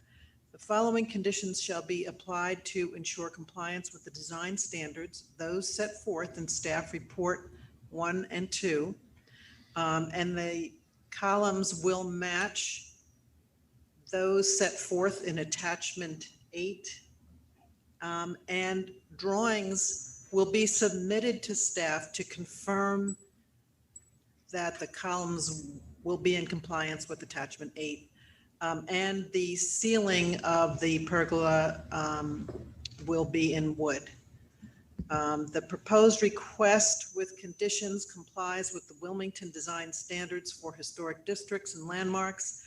It is compatible with the materials, features, design, context, and character of the historic building and the historic district in which it is located, and is congruous with the site, streetscape, and historic aspects of the historic district residential as a whole.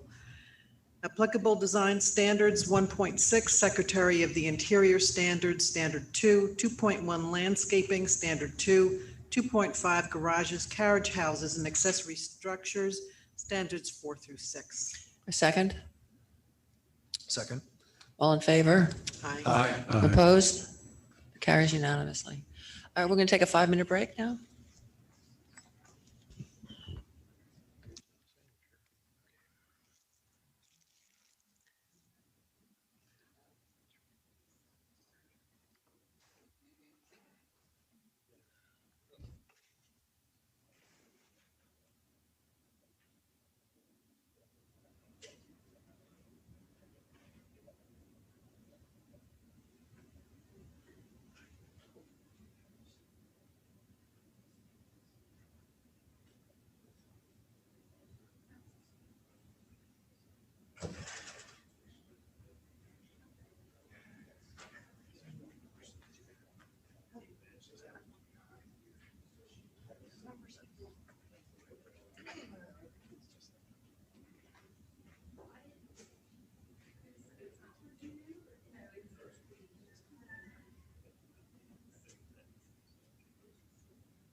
When do we, when do we go back?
Item number 6.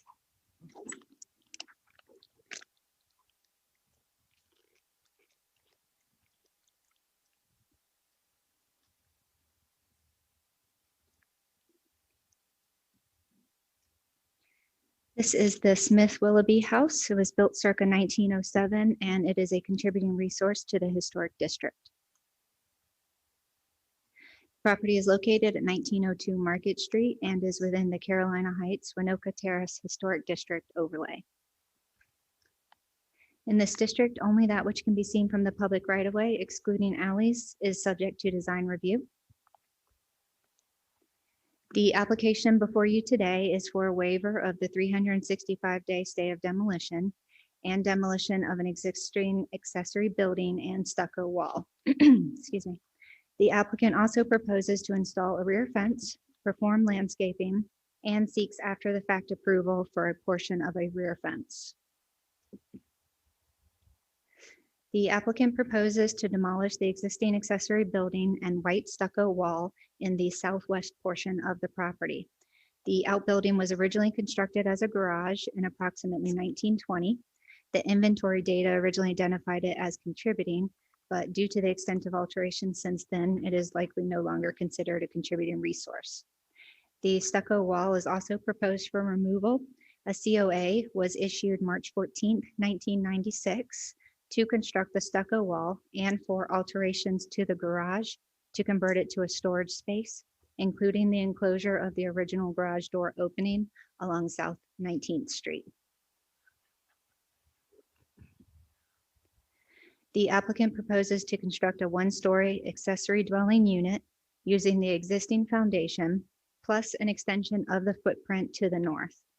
The east elevation is not visible from the public right-of-way and therefore is not subject to design review. The new ADU would be 583 square feet, measuring 22 feet wide by 26 feet 6 inches long by 18 feet 1 7/8 inch tall. It would have a similar form, roof style, and materials as the existing accessory building.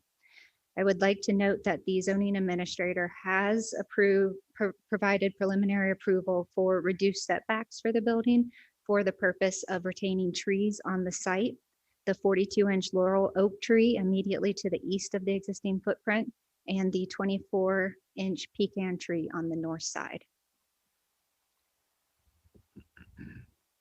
The applicant proposes to remove an existing 8-inch dogwood tree and two 4-inch camellia plants located on the north side within the footprint of the planned new accessory dwelling unit. The applicant is seeking approval to install fences on a portion of the property, as well as after the fact approval for a portion of fence installed around a pool in the rear yard.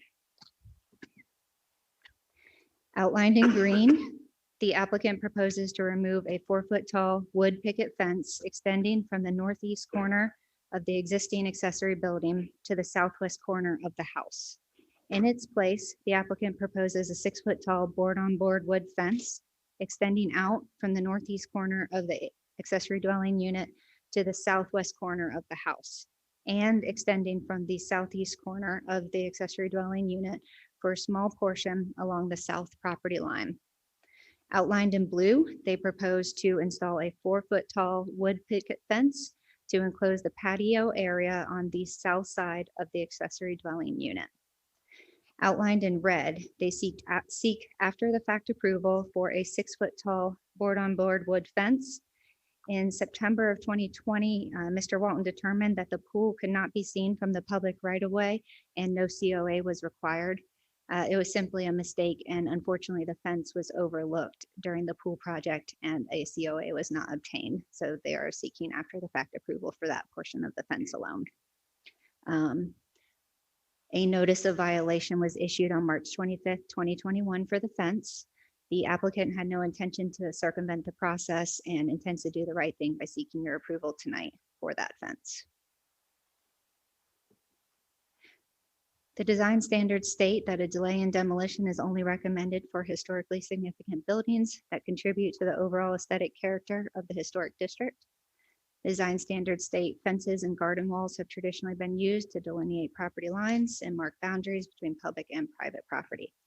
Standards state that new fences should be no greater than 4 feet in front yards to the front corner of the house and 6 feet in rear yards from the back corner of the house. The side yard may contain a fence between 4 and 6 feet tall. The design standards state that the style of a new accessory building may reflect the character of the main building or have a historically compatible utilitarian appearance. With that, I would like to enter the staff report into the record for tonight's proceedings. Thank you, Ivy. Any questions for staff?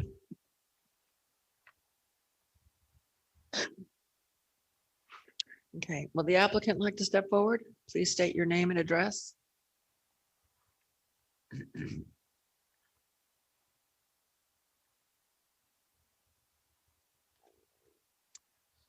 Have you been sworn in? I have not. If anyone else has not been sworn in yet and plans to speak this evening, please stand.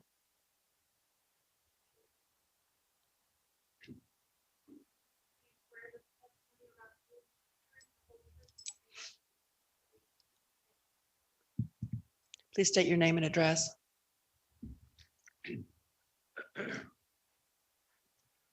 My name is Kevin Gear. I'm the general contractor on the project.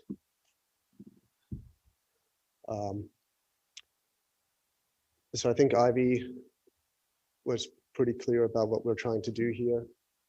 There is a current accessory structure out here that we tried everything we could do to make it work for the homeowner's needs.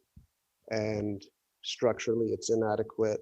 And it's got quite a bit of issues that we located. So we're proposing to demo the existing structure and then build the new accessory structure. We worked hard with city zoning to find a way to make this work so that we could save the trees. Like Ivy stated, there's a 42-inch oak tree that we're able to stay outside of its root system, as well as a pecan tree more towards the Market Street side.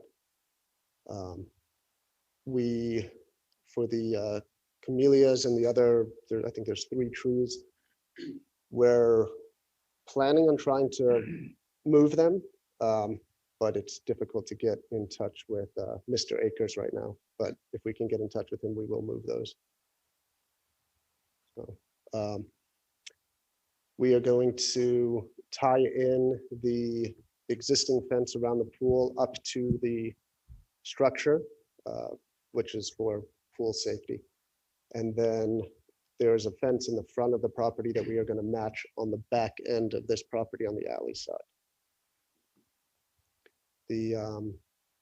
As you can see in our plans, everything on the exterior for siding, fascia, soffitting, etc., will all be cedar. It'll be painted to match the house. All the windows will be Geldwin sightline wood windows, and we'll be matching the shingles on the existing house. Any questions for the applicant? Yes, I do. In your packet, you had, it's a very interesting project, by the way. You have a packet showing the doors that you want to use on the new accessory building. Are there any things in the house that would be similar to the doors? The doors you selected are very nice, but they're almost like a prairie style of architecture.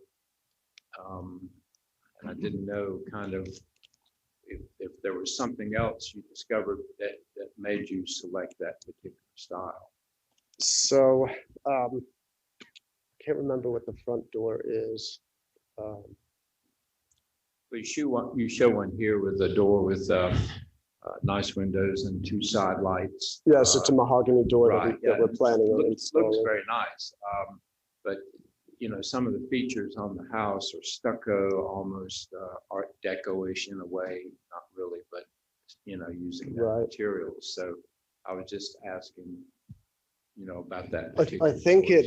I believe it matches with some of the windows on the property, but we're trying to obviously make this thing aesthetically pleasing as well.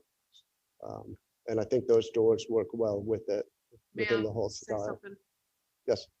It may have been, this neighborhood was developed by, the architect was Barrett Stevens, who was one of the main predecessor to Frank Lloyd White in the prairie style. And this matches the prairie style in the Carolina Heights neighborhood. Right. Just, you know, it's very common. Right.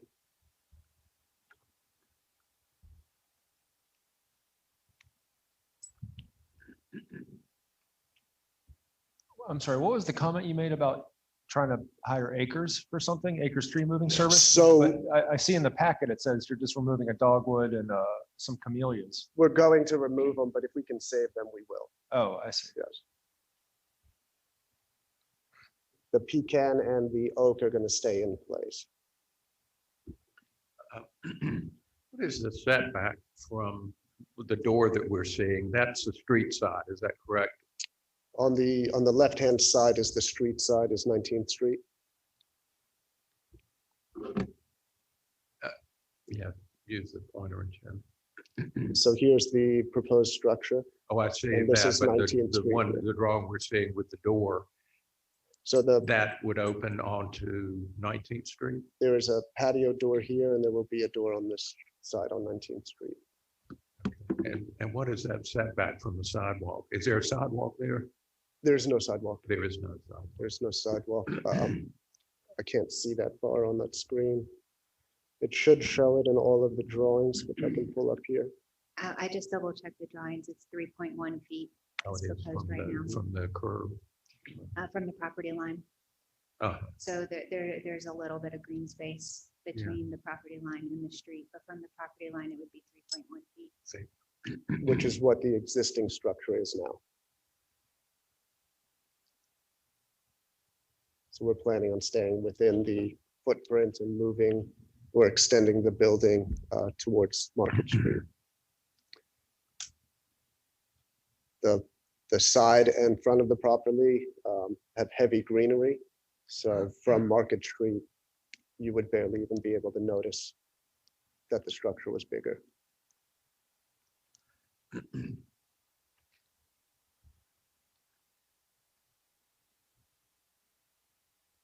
The original garage is so sweet, I think. I mean, particularly looking past what's happened to it over recent years. Right. The drawing that we're seeing there facing the windows and even the end that would have been the opening it's such a sweet, compatible structure for the house. I feel like the new drawing or the proposed plan, it's so boxy and so uninteresting.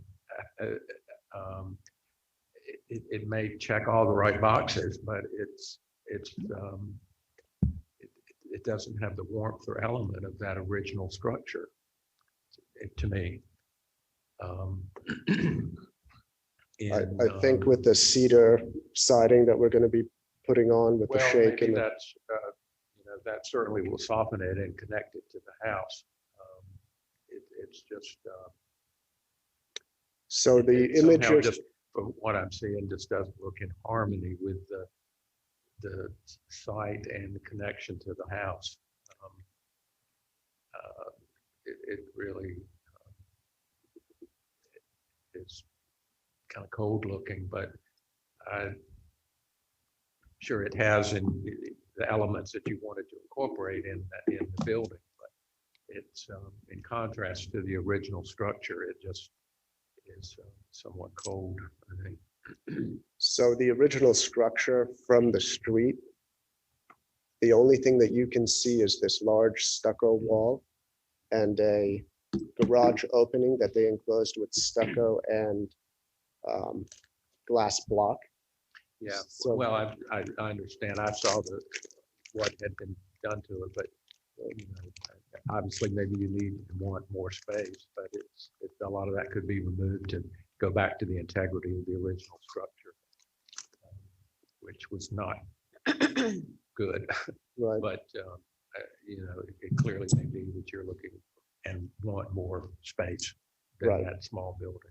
Right. Our original plan was to tie into the building and extend out from it, but it's just not possible with the way the building was constructed and the issues that are within the building.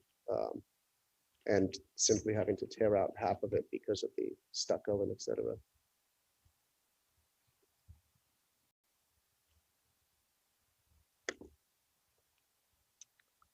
Anything else? Thank you very much. Thank you. Is there anyone who wants to present evidence from the public? So we'll open deliberations here among the commissioners. No public?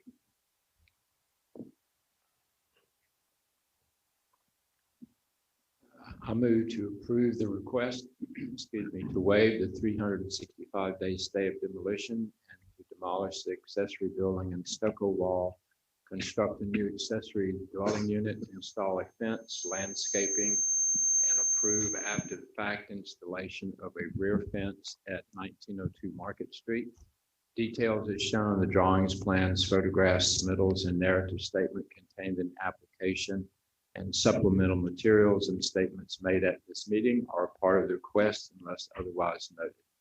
This motion is based on the evidence presented before us, the applicant's submittals, testimony, staff report, and the findings of fact. There are no additional conditions to this. that I'm aware of.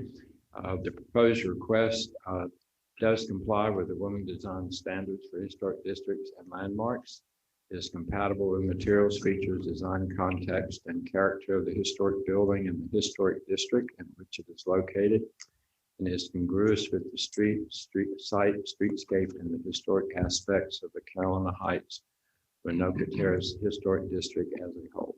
Applicable design standards 1.6, Secretary of the Interior Standards 2 and 10, 2.1 landscaping standards 1 and 4, 2.3 fences and walls standards 3, 4, 6, and 9, 2.5 garages, carriage houses, and accessory buildings standards 4 through 6, and 6.2 demolition standards 1 through 3, 7, and 8. Anyone want a second? Second. Oh, if I may interject real quick, Mr. Wilson? Yes. Did I miss something? Just if you'll note the standards set forth in the staff report 1 through 6. Oh, yes, I'm sorry. Thank you. That's a friendly amendment. Yeah, thank you. Ash, all in favor? Aye. Anyone opposed? Motion carries unanimously. Item number 7.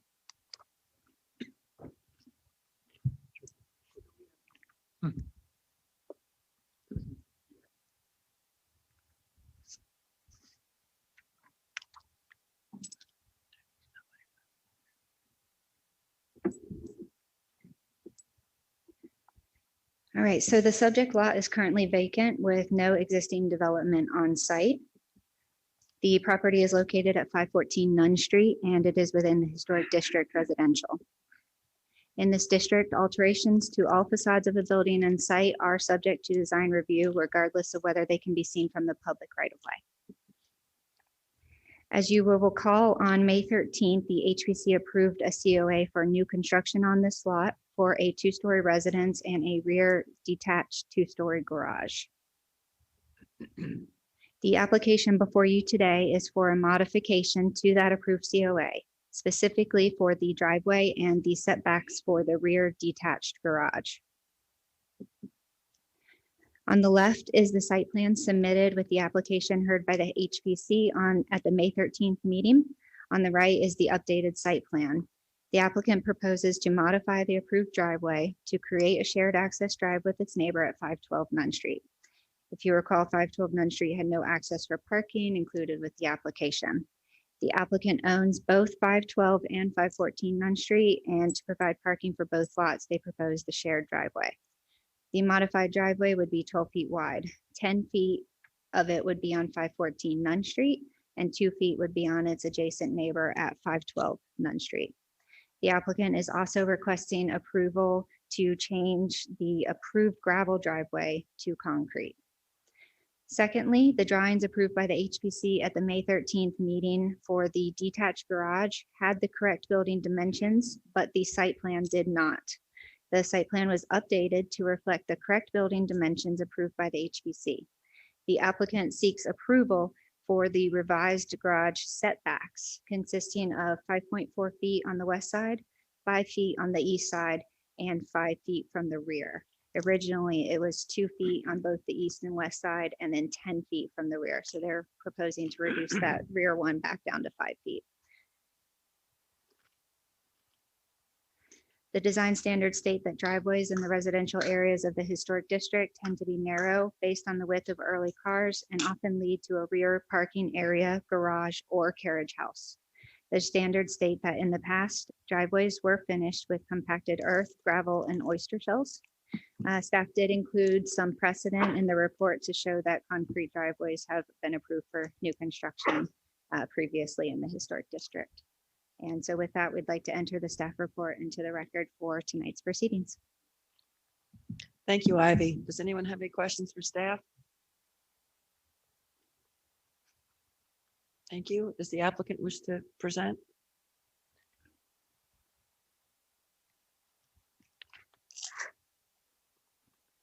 Kyle with Source Contracting, representing Revitalize ILM with 514 Nunn Street. I think Ivy covered it pretty well. Again, this is a continuance of what we spoke about in the last meeting. Just creating a solution for the off-street parking. So I have a question, Melissa. This is pretty much the same condition that we had for the other in terms of the tree and the driveway. Is there anything else that we need to sign off on in this other than that driveway issue?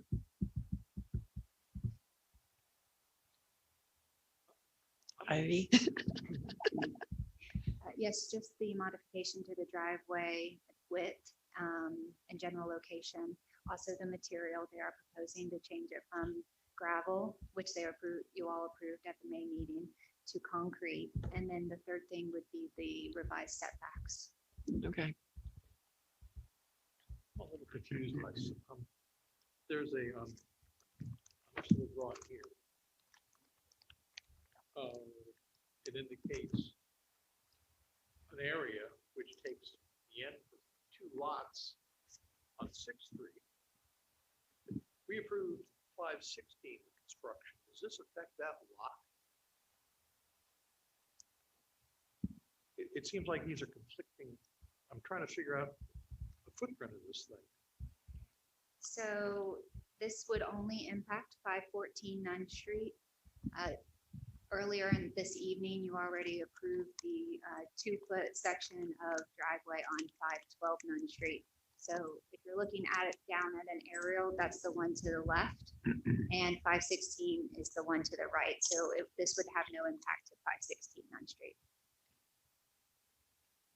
Okay. 516 was the one they're requesting a variance for, That's correct. and that's not before us today at all. That's correct. It's not. Out of curiosity, do we know what's happened with the variance? They were approved. Was Was granted? Yes. What was confusing me, it looks like here on this drawing, here's the lot line of 516, and a chunk of that is taken up now by driveway. This is a little confused by the drawings. Oh, so currently they have not officially submitted this yet, but they have a plan to submit to zoning for a recombination. So the lot line on the right side right now officially has not changed, but the site plan that they submitted shows what that recombined lot width would be, and it extends approximately 10 feet to the east. So once that's officially submitted through zoning, it will be reflected on the map, but because it's not approved by the assessor's office, that's why you won't But see has it. no bearing on what we approved on 516. That's correct. Oh, that's what I'm trying to get. Okay. I think unless we have something else to say, just to treat this the same way it was did 512, to wait to see that the certified arborist approves the driveway will not hurt the roots of the pine, of the pecan tree in front. Well, in this particular lot, the commission did already approve the removal of that tree on the property. At the That one, May but not the, meeting- yeah. At the main meeting, so the driveway wouldn't have any impact. No, I'm not, I'm just talking about the same condition to delay the driveway approval until we get the arborist to decide that we're not hurting the pecan tree that's on the city right away. Well, technically, that portion of the driveway that could impact the tree is only on 512. Except that if we move it over, then it'll be an issue, won't it? If he shifts it, If- depending on what the if- arborist said, it could be an issue. I think they would only ultimately, I mean, and I don't want to speak out of turn on this. It's my thought that they would only impact the lip or the flare of the driveway that is in front of 512 9th Street. So it wouldn't potentially impact the flare of the driveway in front of 514. Does that make sense? No, I understand that, but he was saying that he could shift it and do whatever. And my thought that if he's shifting it, it might impact. Yeah, she's just speaking on I think the area that would be shifting, if I'm correct. The area that would be shifting would be more so the area that's dealing with the factor on 512, not 514. So you wouldn't be shifting it further into 514. That's correct. We would just change the flare, the curving, the way all that was pertaining to the distance from the tree to the actual curb. I don't think that the location on the driveway itself, the 12 feet drive, the That's mostly right. portion going between the properties would be impacted. It would just simply be the flare going in the section of the public right of way in front of 512, I believe.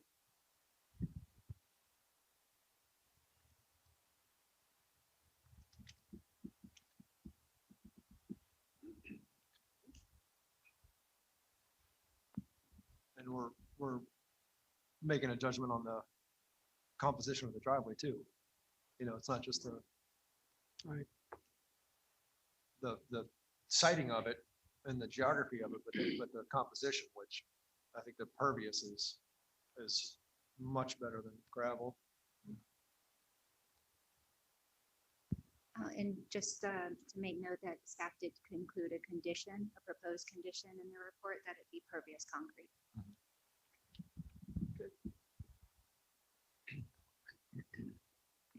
Any more questions for the applicant?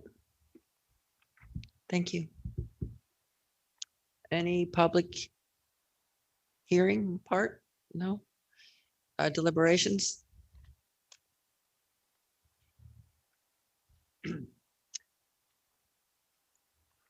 Motion?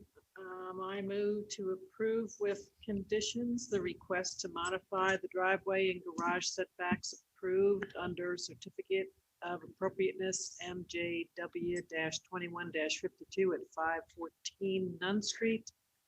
Details as shown on the drawings, plans, photographs, submittals, and narrative statement contained in the application and supplemental materials and statements made at this meeting are part of this request unless otherwise noted.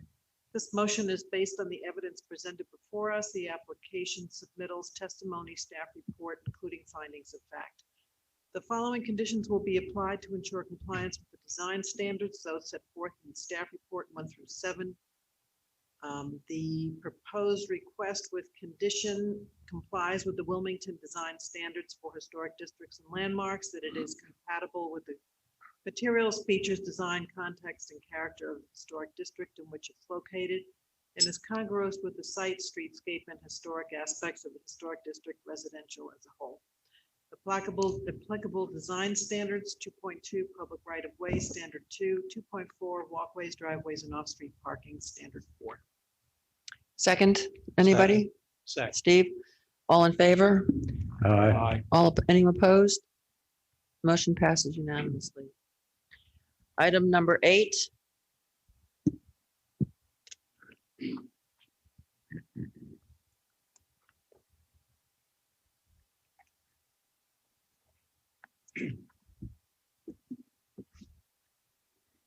So here we have the City Market building, originally constructed in 1879, and it is a contributing resource to the historic district.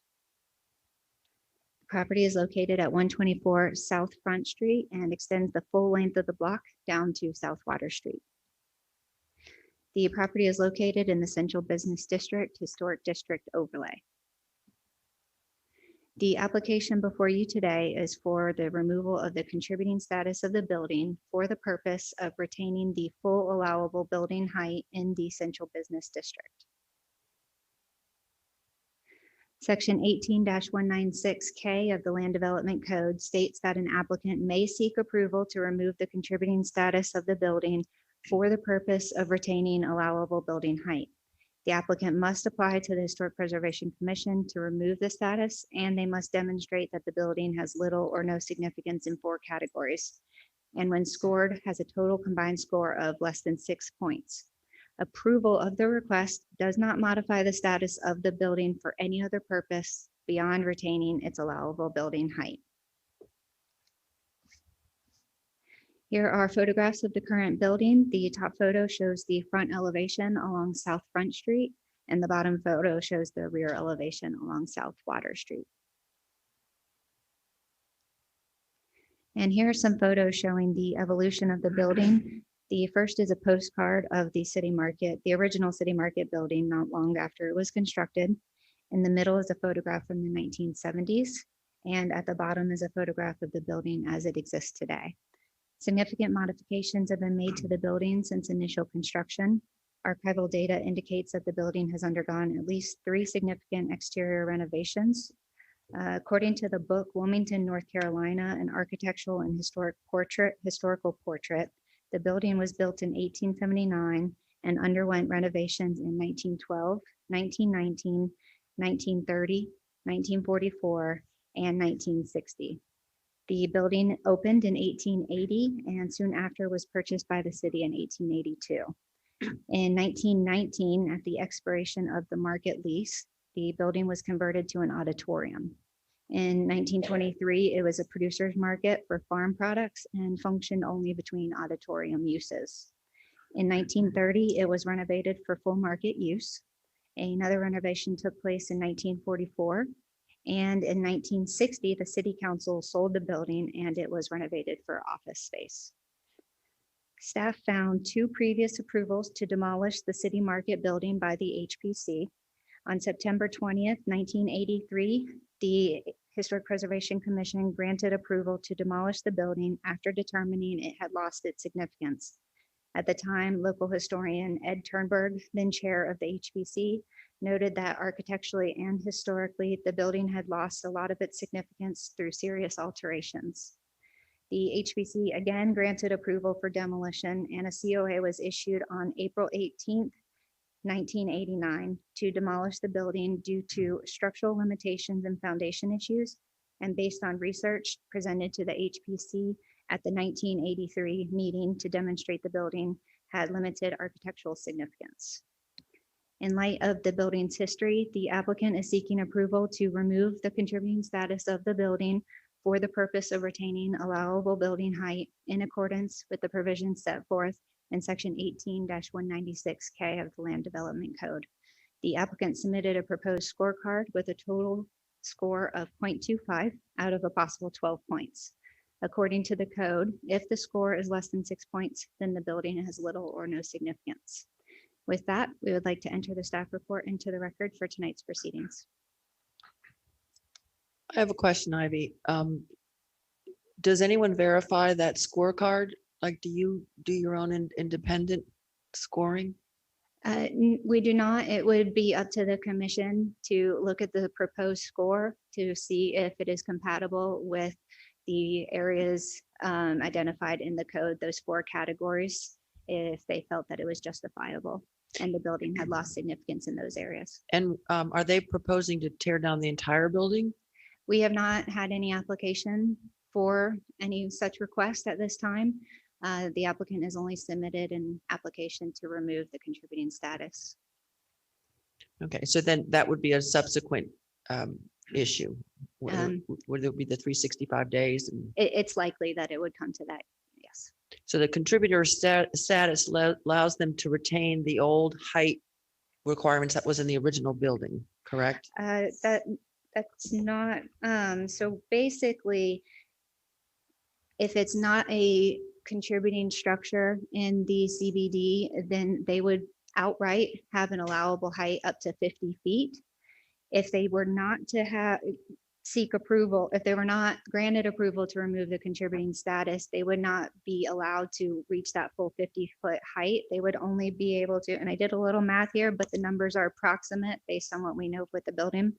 They would only be allowed, they would be limited to a build back height of 32 and 33 feet respectively because of the grade change from Front Street down to Water Street. So limited to 32 or 33 feet as opposed to the allowable building height in the district of 50 feet. And that's what our decision is today. That's correct. If the contributing status were removed, then they would be permitted to go up to the 50-foot mark. Of course, the commission would review any development proposal in the future and look at its compatibility in terms of height as well as other aspects of the project. You're not essentially granting them outright access to that 50 feet, but they would be allowed to go up to that allowable 50-foot height. And if we deny the historic part, we're forcing them to 32. Or keeping them at the 32-foot height, which doesn't mean they're not going to come back to want to demolish the building for the 365-day stay. Okay. That's correct. Thank you. Any other questions for Ivy? And this demolition has been approved twice in the past, once in '83 and once another time. But was that not also a part of that prior to that being allowed to be demolished then? Was it not taken off? It wasn't taken out of the contributing structure at that point? Sure. So the section of code that regulates the contributing status was not enacted and adopted until 2011. So the 2 previous approvals for demolition occurred in the 80s. And so there was no reason to remove the contributing status at that time. It didn't exist, I guess you might say. When were the columns, when was the building changed to go to one story from what it originally was, which was a beautiful building? So we believe that there was another alteration to the facade of the building that occurred somewhere from the early 1900s to 1960. So there was a third alteration that occurred to the building. And then again, by 1970, it was down to this one story that you see today. Beautiful. Yeah, it's a beautiful building. And just so you know, the applicant is here tonight, so they'll be able to speak a little bit Okay. more perhaps on the proposal. Anything else for staff? I want to be clear on the scoring system. Did staff do that, or did the applicant supply that? And Sure. So the code stipulates what those 4 categories are, and it allocates 3 points to each of those categories for a total of 12 points allowable.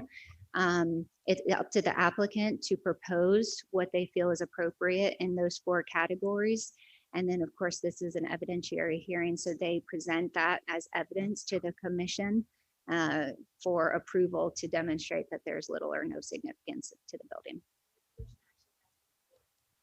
And the commission would actually have to score it. I'm sorry, I Yeah. missed that last part. Say that again, about the commission scoring, using this scoring rubric? Yeah, you would have to look at the evidence and essentially, you might say, provide a score that you felt was appropriate based on the code section plus the applicant's proposed scoring mechanism. And you have that to show, put on the slide, their scorecard? I do not, but as part of the packet, we put a blank scorecard on the last page after the code section so that you all would have a copy of that. When we go through this, can you tell us what they did? It's 'Cause I shown in the package there. know, on but I don't page have it with 3. me. And I have a question there. They said that the structure will be given a score of 3 points. That's what they did. Unless the Okay, gotcha. structural engineer certifies that it's not safe or structural, and there's no value given for that in the applicants. Correct, because in the attachments, they have a structural engineer report that was submitted. We just simply Okay, as redacted the part of that. seal. It's part of the attachments. You know, remember who the engineer was or is? Tim Hines. Oh, And I just All have to right, thank point you. out, this isn't, I don't mean this is an indictment on this particular proposal in front of us, but this section of the land development code, when used to identify properties that are contributing or non-contributing, I feel it's just ridiculous. I mean, if you followed this, you could probably convert 90% of the properties in the historic district to non-contributing. I mean, I've never seen this before, and I'm just so dissatisfied with it, honestly, and hopefully at some point. It's we rather can- unique. It's very odd. And it doesn't seem to be structurally inadequate. I mean, all the spaces are occupied, all the spaces are rented. There's no building inspection code that says it's structurally inadequate. So I don't know how that could be. I would like to just speak to the code section itself for just a moment.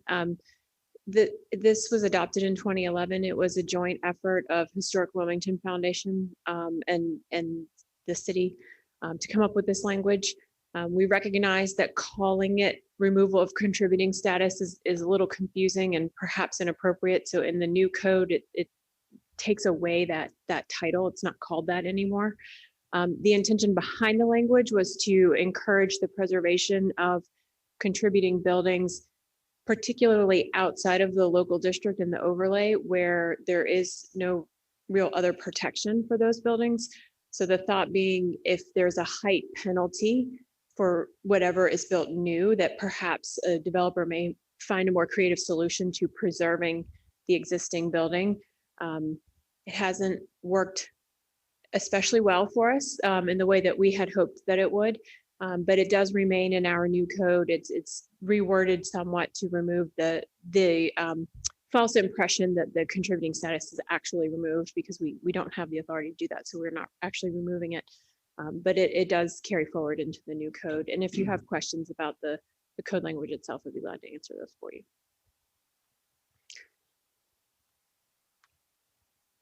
So now you've confused me. Sorry. Yeah, you said that the purpose was to penalize by not allowing the same height by Right. removing contributory status, Correct. right? But before you said that well, maybe I misunderstood the conclusion that if it was contributory, it would be 50. And if it was not contributory, it was 32. So this process, essentially, forget about the removing contributing status. If you weren't contributing at all, if you were just a blank slate, empty lot, the maximum allowable building height in this part of this central business district would be 50 feet. Okay. So because there is a contributing building on the lot, the code now says, if you tear down that building without going through the process that the applicant has requested you to review tonight, the maximum height allowable instead of 50 feet would be around 32 feet. So there's a penalty of about roughly 20 feet, 18 feet there. You call it a penalty. Well, so the maximum height, right, the development community feels like it's a penalty. The maximum height is 50 feet, but instead they could only build to 32. They wouldn't be able to maximize that building height. In this end of downtown, the building heights are relatively low. It's more impactful in the northern part of downtown where the maximum building height is closer to 200 feet and you're potentially losing significantly more building height. Could we stipulate somewhere that it has to be congruous, like with 1890s sort of architecture? When they come in with a new development, you could. Yeah. At this point, the only thing that you're being asked to consider is to assign a score to the building as to whether that height penalty should be applied or not applied. So effectively, if you do what we now call removing the status, then you are saying they are eligible for the full 50 feet of building height. Now, of course, they have to come forward to you with first is a request for demolition and also a request to build something new. So potentially 2 more steps. Yeah, but again, it's not a penalty the way you phrase that. I mean, the building has a certain standard because it's a contributing structure. It's not a penalty, the fact that they can't build to 50 feet because it's not a contributing structure. It's just the nature of what the code calls it. So I don't interpret that as being defined as a penalty against the applicant because of the nature of the status, you know, so how tall of a building could he put there in the future if the contributing status is removed? You said 50 feet? 50 feet would be the maximum. Okay, thank you. Yes. And how much time do we have to come up with a score as a commission if that's, if we're charged to do that? That's what you need to do right now. Assign a score to it. Well, I don't personally feel knowledgeable enough to do that in this meeting. And how can we give it a score on the structural integrity by not walking through the building? I mean, I disagree with the structural integrity point system that they have here, and I'm sure Christopher and I could walk through that building and it would have some point value based on, you know, and You may assign it a different point value based on your interpretation of the code standard, certainly. You do not have to agree to the applicant's proposed point valuation. I have a proposal. Is this something that staff can research and do, and then we approve staff's scorecard? Because, you know, there's some of this doesn't require an engineer to do it, but it still requires a lot more than we can do at this meeting. I mean, I agree with that. So is it something that you all could do and then we at the next meeting agree with or amend what you recommend. I think you could request that staff present additional evidence at a later meeting, but as far as drawing the conclusions, you all would have to. How about if they propose and then we conclude? How about a field trip? I mean, again, if. I'm in. If you want them to. Yeah, a report show or a recommendation. Additional evidence as to structure, or I'm just looking through the different criteria. But you all would need to be the ones who make the actual conclusions, because it's an evidentiary hearing and you have to be the deciding body. Right, but we could ask staff to say, okay, for item A1, A little I, A two little I's, this is the evidence for this, or now we don't know if there's any important people that are involved, that there's any significance, and we don't know any of that. So if that kind of the background for each item could be given to us, then I think that would help us do that.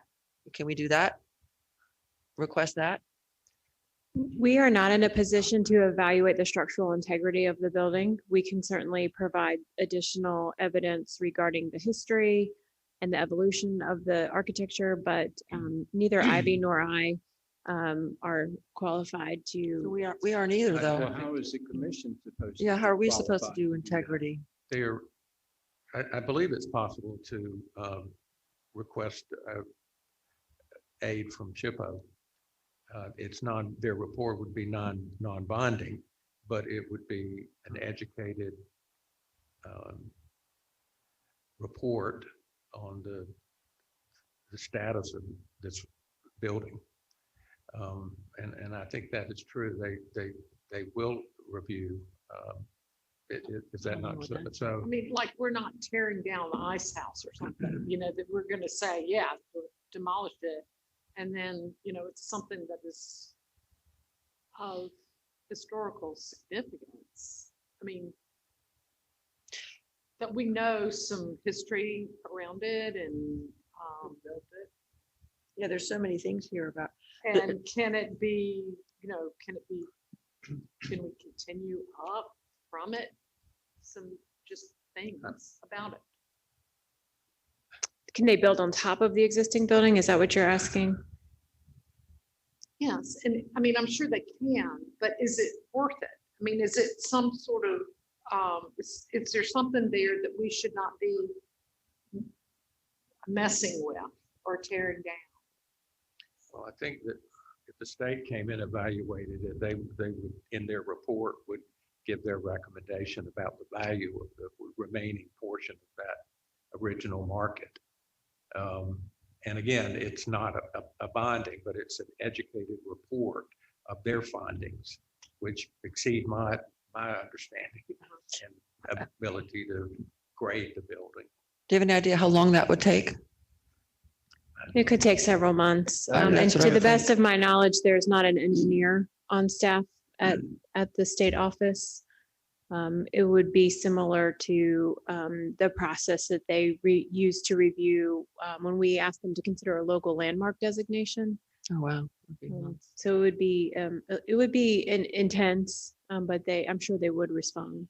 In the conclusion, they were saying that there were so many things wrong that it was not economical to fix. That to me would be a lot, knowing more about that aspect, which again would be, I can't evaluate what they're Sure, saying, and obviously. I'm sure the applicant is prepared Okay. to talk about that with you. But that would help us also, even if it's contributory, or we can't necessarily know all this, but if we know that the structure is not sound, so that there's such an expense to bring it up to the level. And wasn't this behind, we already approved somebody doing something to a restaurant back there a few months ago? Yes. Yeah, they were gonna put in a garage door in Okay. lieu of the cheese shop or cheese factory. Whatever. So in a way, this is a preliminary decision before they decide if they're demolishing. I believe that's the route that they've taken. Yes, they Okay. want to go one So I step guess at we a should time. ask the applicant now, Yes. if you'd like to come up. And if I may make just a quick point, if it's helpful at all in the commission's review of the categories, say for instance, the structural integrity for 3D, The purpose of the engineer report is to provide the commission some evidence. So if they felt that the engineer's report was valid, then that would provide you the evidence. You would then therefore need to say allocate 0 points to that section as a whole. And so for section 3A for cultural significance, we did provide the history that we have on the building and did not identify any significant events or lives of persons that have made a contribution to history. So based on that information, you know, you might say that that would validate 0 points because there's no evidence or history for that section. So it seems a little complicated, but when you start to break it down, it's not quite as complicated as that seems. Again, you know, a well-known or highly regarded builder, we don't have any evidence to that effect. No history has been documented to that. So, you know, that potentially would be 0 points. And this item in and of itself, just by itself, this thing in a vacuum, like that someone dealing with this building at some point had to have some state or national significance, just as so elitist. You know, I mean, it's like. And if you look at item 3B, the structure has maintained the integrity of the original form. Well, through the photo documentation, staff did present evidence that it has not. Well, what about the floor plan? It's been a city market from day one. It's always, and to me, the interior is far more important than the exterior on this particular building because it still maintains the integrity of being a market, the way the whole floor plan is worked. So the fact that it has no integrity, I would question that as well as a number of these other things. But it wasn't a market the whole time, right? It was an event center or So assembly? that's a valid point. And the excerpts that I found from the book with the several renovations that have taken place over time, it talks about the fact that it was converted to an auditorium and then put back to a market space. And then later in the 60s, it was renovated for office use. So we can say that the use is similar, but unfortunately, we don't have any evidence as to what the market layout was originally with the 1898. Well, have the building inspectors posted an unsafe building, or have the electrical inspectors gone in and say that the electrical system is bad? Or I don't understand that there were 0 points given. You know, it says that the building is there, which means it's still standing and functioning. Then it should be given a value of 3 points. I mean, the building is still there. They're renting the spaces. Their bathrooms, it's handicap accessible. So I don't understand quite how that figure was derived. But I mean, that's for, I'm sorry. Oh, sorry. I mean, I understand how, but I don't understand. But it doesn't ask us for any electrical or quality. All it asks really, if you look at this, is more of a who did it, whether architecturally it looks like. It doesn't ask for soundness. It doesn't ask for any kind of quality control. And you said, Avi, that you don't know who did it, who designed the building or anything? We do not have any documentation on that. Some history has been done on the building, and I did find notations at the 1983 meeting where Ed Turberg did do historic research on the property, on the building itself, and found that it had little to no significance. So he did look into some of the archives and the history of the building and found no such evidence to some of those areas of the Well, categories. if it's not, you know, and nobody famous lived there, you know, I don't know that we have much to go on. Well, what do the points mean? I mean, if it gets a score of 4, what does that mean? Or if it gets a score of 3? I'm not sure what the initial inclination was was when they 6, were right? writing the code. 6 is the cutoff. Yeah, it's one of those, don't you wish you were a fly on the wall at the time to understand what the thought process was. The only thing that we can go off of at this time is the allocation that they were prescribed to each category. And the code stipulates that if it's 6 or less, then the building has little or no significance. And you might in essence say that it would qualify for removal of status. You can almost see that A, B, and C, we can almost agree with all the zeros except for the last. The one that I think is hard to agree is because it gets a little more structural is D. We cannot do D. That's where Ron's coming in. They're asking about walls and roofs. That we can't do. But I can see where we could do A, B, and C to pretty much. With more information, but we don't. Right. But I don't think we can do D. Well, D would be your evaluation of the engineer report that they submitted. Oh. If you felt that it was valid. I mean, the style is, you know, Okay. originally, yeah, it's great. But Well, to me, this whole thing is about the money, okay? Because basically, under the conditions, right now, they can do 32 feet. If we remove it, it's 50. Now, that's air rights. They get another 18 feet, which means a 4-story building instead of a 3-story building, and this property is worth a lot more money.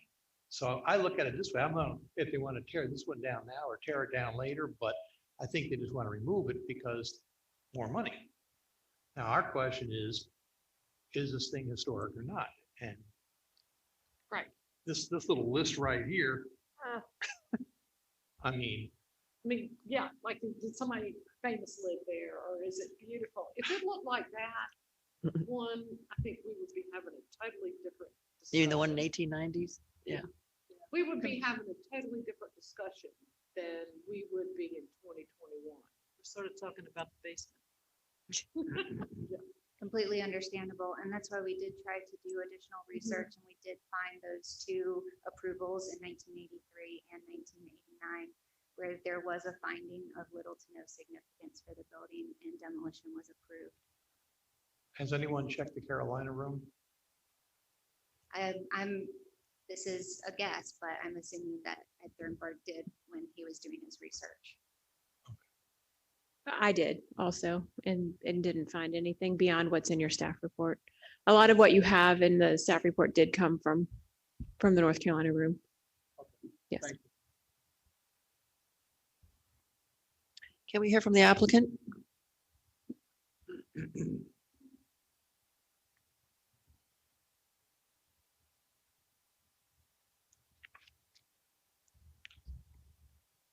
Hi, how are you? Eric Hemingway. My address is 1705 Chestnut.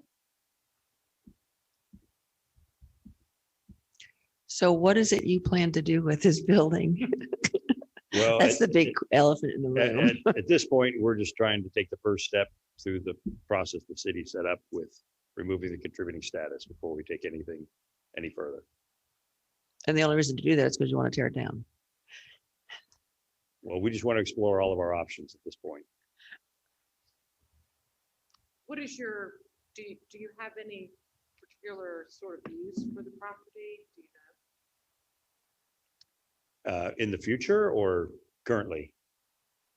In the future? We don't know what Depending on what we say, right? I don't know what I'm going to be able to do, so I can't really answer that. I mean, we want to keep it commercial space, obviously. It's Is this property sound enough that you could build up on top of this or not? not from the research done by our structural engineer, no, So you would have to demolish it. unfortunately. No, So not unfortunately. I mean, it's not beautiful, you know. It's not beautiful now, no. I wish it looked like the original picture, Yeah, I for do sure. too. We wouldn't be having another discussion, like I said, but, yeah. Ms. Wilson, I can speak to your question a little bit. In the 1989 approval for the demolition, that was also one of the impetuses for doing it because they first explored building on top of it. And they had a certified engineer submit a report saying that that was not possible.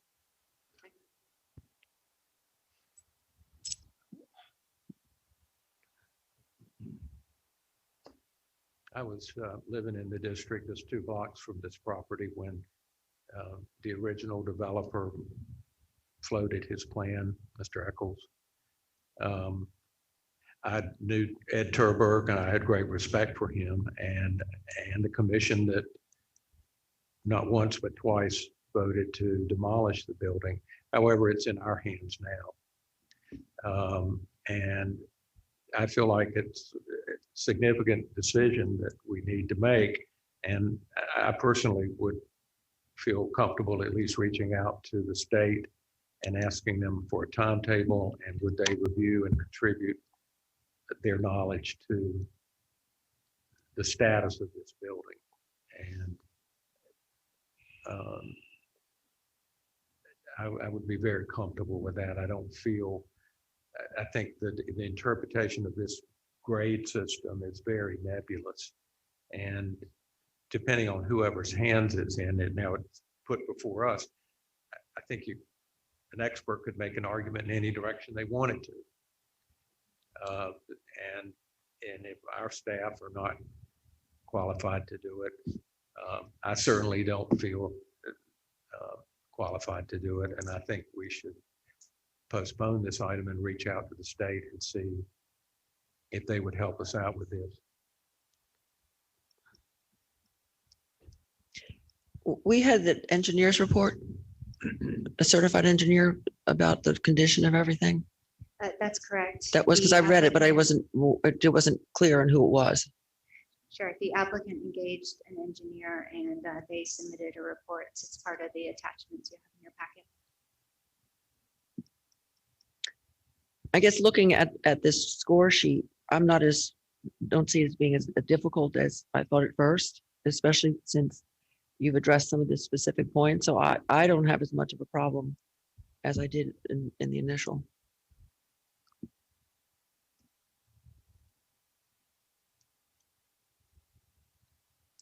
I mean, I think that an engineer says that it's not, that we can't go up. We would have to approve anything that's there.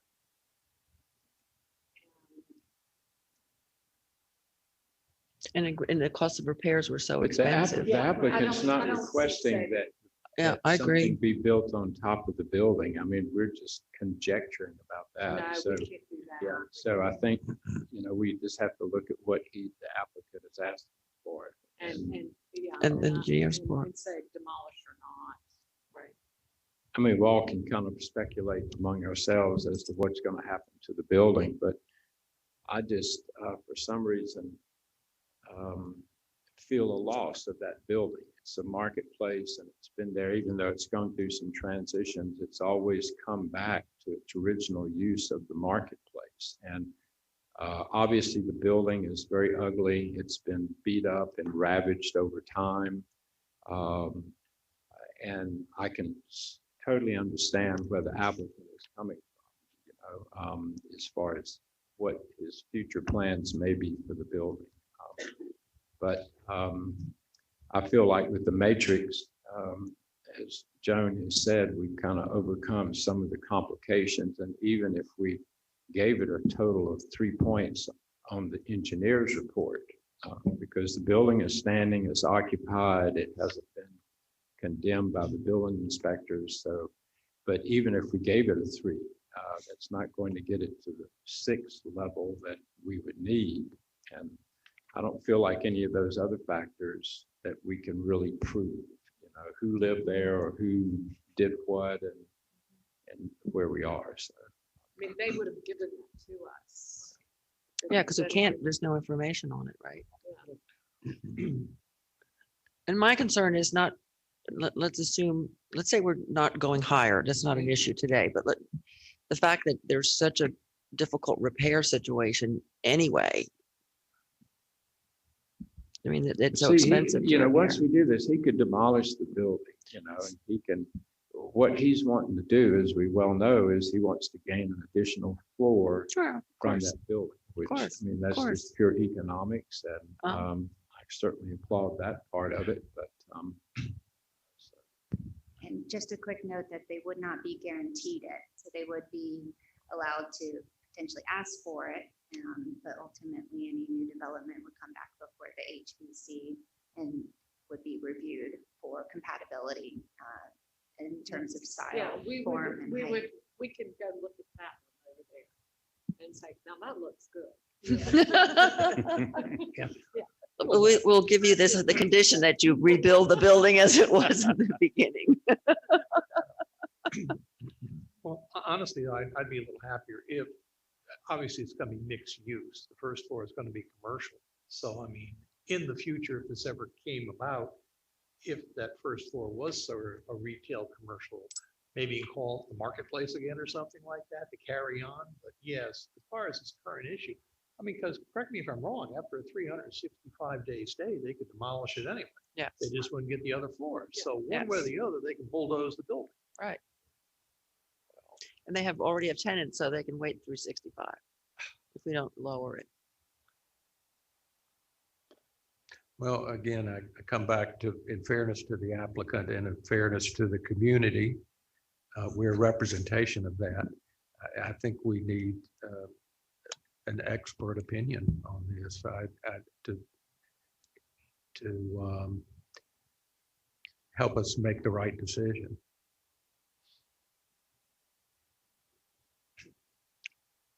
I think we're ready. I think. with the Make a first motion. three. Make a motion. I'd like to make a motion Go ahead. to approve. Oh, sorry. Public hearing. Do you have anything you want to add? I'm sorry, we kind No, of I'm took good. over your conversation. Thank you very much. Okay, and does anyone want to present any, did you be sworn in? Amy? Weren't you ready? Yeah, I was in another. Oh, okay, sorry. Glad to be in here with You y'all. you did not speak up. I know.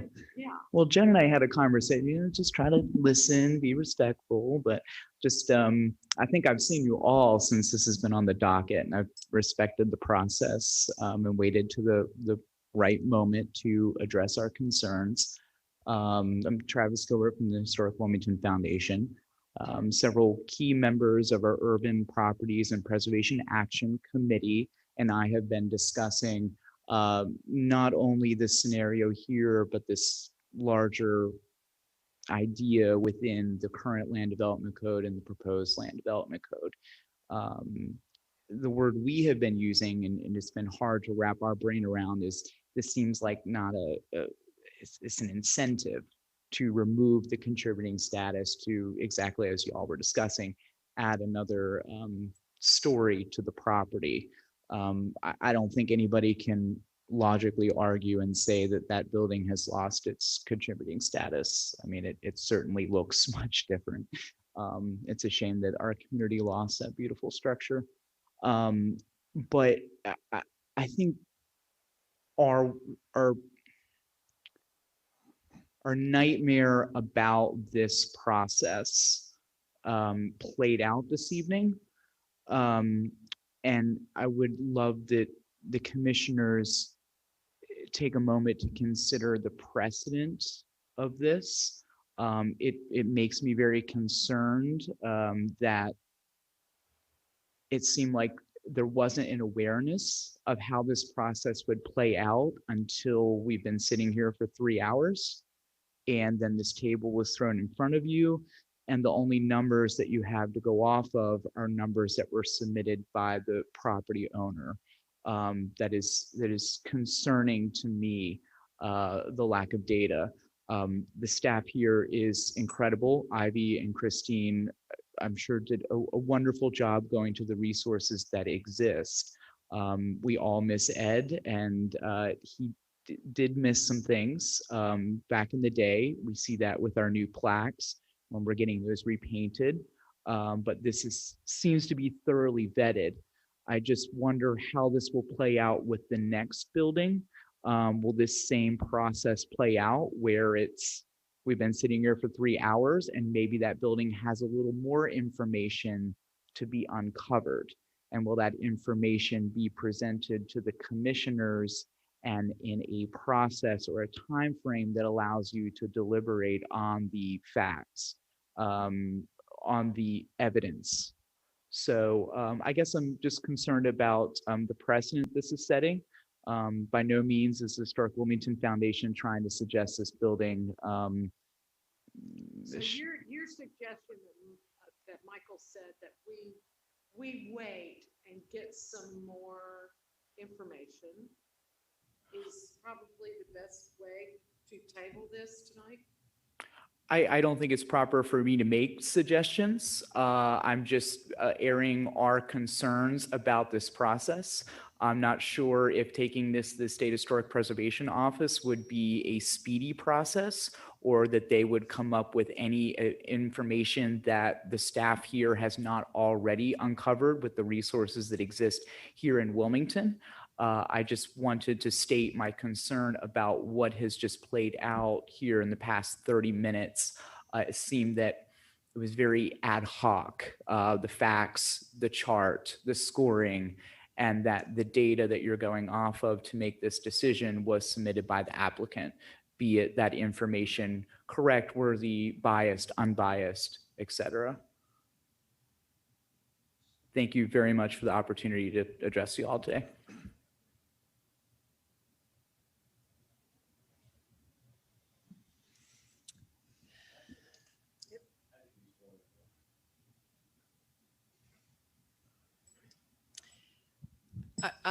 And I kind of agree to some extent, which is what we were saying in the beginning, is whether staff could give us an independent kind of score sheet that we would then approve or not approve. And I get that that's not your role.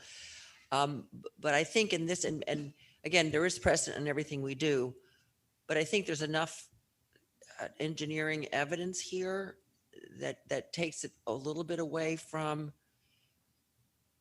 helps a lot. In my opinion, it helps a lot. And then because the building hasn't preserved almost nothing of what was the original value of it, that it's a little easier on this one.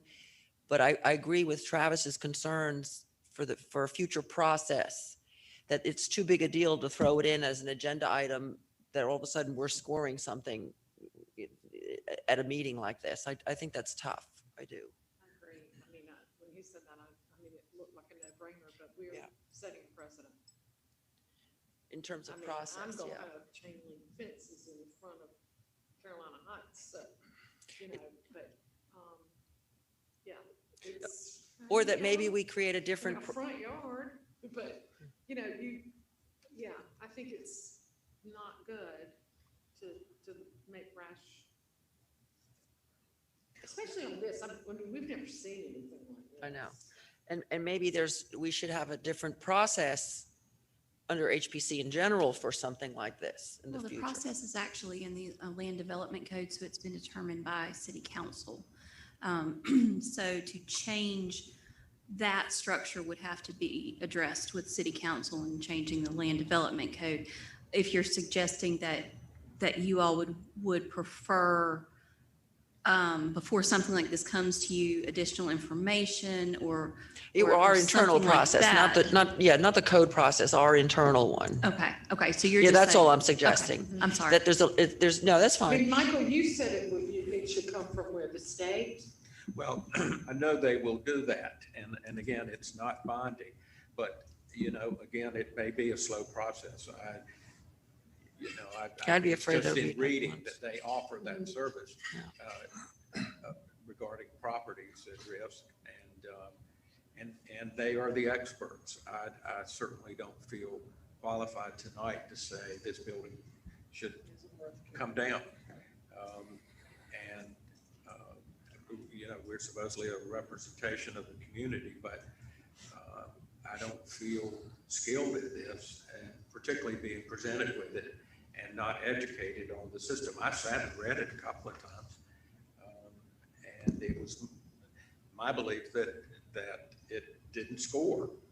It didn't reach 6 or above, and that it spoke for itself. But learning more about it, I think that we're about to go down a road that is going to be precedent setting, and the history of this, even though it is so altered, is significant.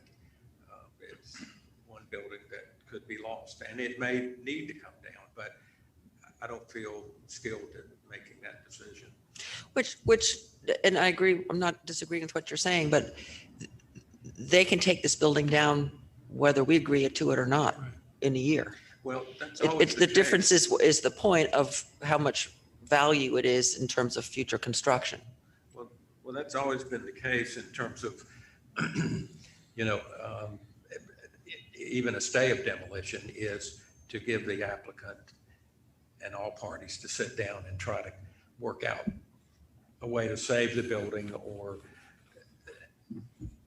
Just to learn more and about it. ultimately, if the applicant wants to do that, that is and can happen. But on the first night of hearing about this, that we say, oh yeah, okay, I vote for removing the status and let it move forward for an application for being torn down. I'm not comfortable with that. Did you want to say something? Yes, David Lyle, 614 Market Street. I have an architecture firm here in town, Lyle Architecture, and I worked with the applicant in the research, going and inside the building and outside of the building and understanding the history of it. I've been working in here for almost 25 years and doing historic renovations in downtown.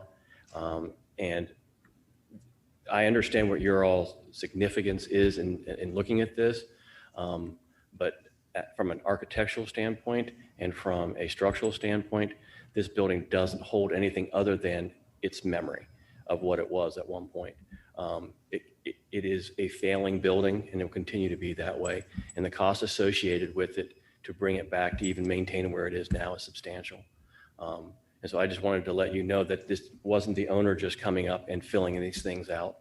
We participated in filling it out and making sure that it was accurate and true in all areas of those questions. Thank you. Yes. Any questions for Mr. Lyle? And Mr. Smith, I just wanted to say thank you for your comments. The one thing I might just add is that luckily with the code prescribing these categories, every application would be looked at on a case-by-case basis because of the unique circumstances involved with each building and what levels of integrity it may or may not still retain. So the impact of setting too much precedent, I don't think that there's too much concern with that respect, just because of the analysis that would be done with the categories, the breakdown of the categories. So hopefully just to put your mind at ease with that regard. Well, I appreciate your presentation, and yet I'm not sure we can be guaranteed of that. I mean, we had another agenda item that was pulled tonight for a 70-year-old building that was an application made to destroy. I mean, we could see a real movement of our older buildings under attack. And, as the stewards for preservation, I just think we need to do everything we can to make the right call. And I do appreciate and understand that each application for such as this would stand alone and have different merits and risks, but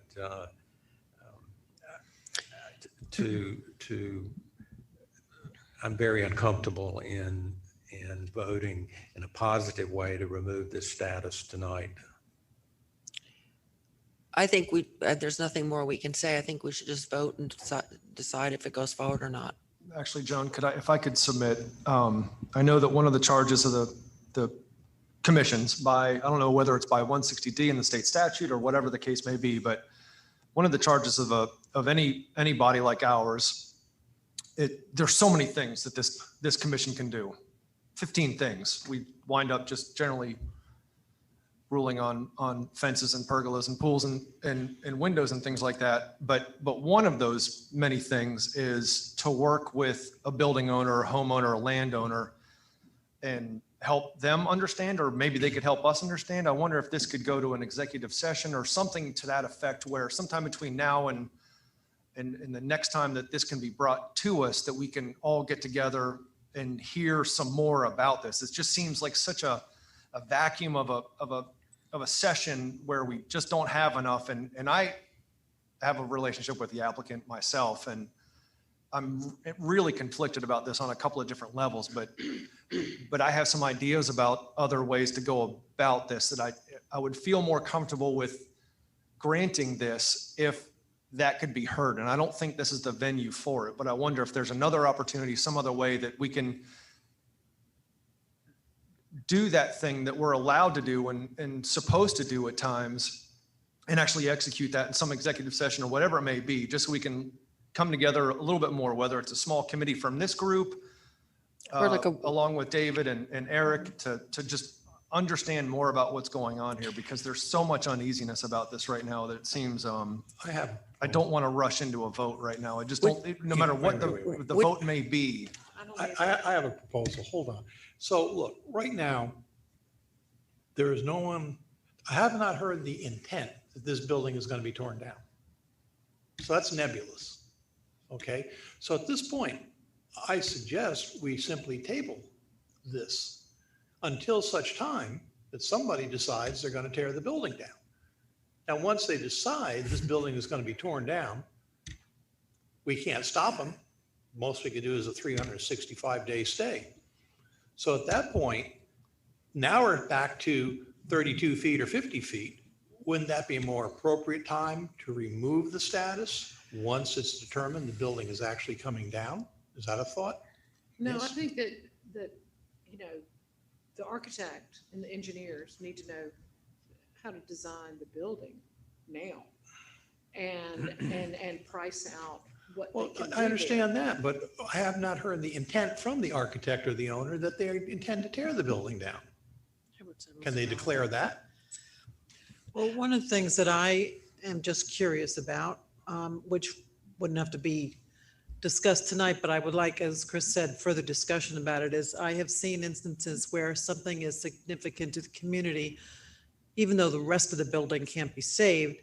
Can you save the facade? Is that worth saving? Granted, the current facade doesn't even match the picture of the original one.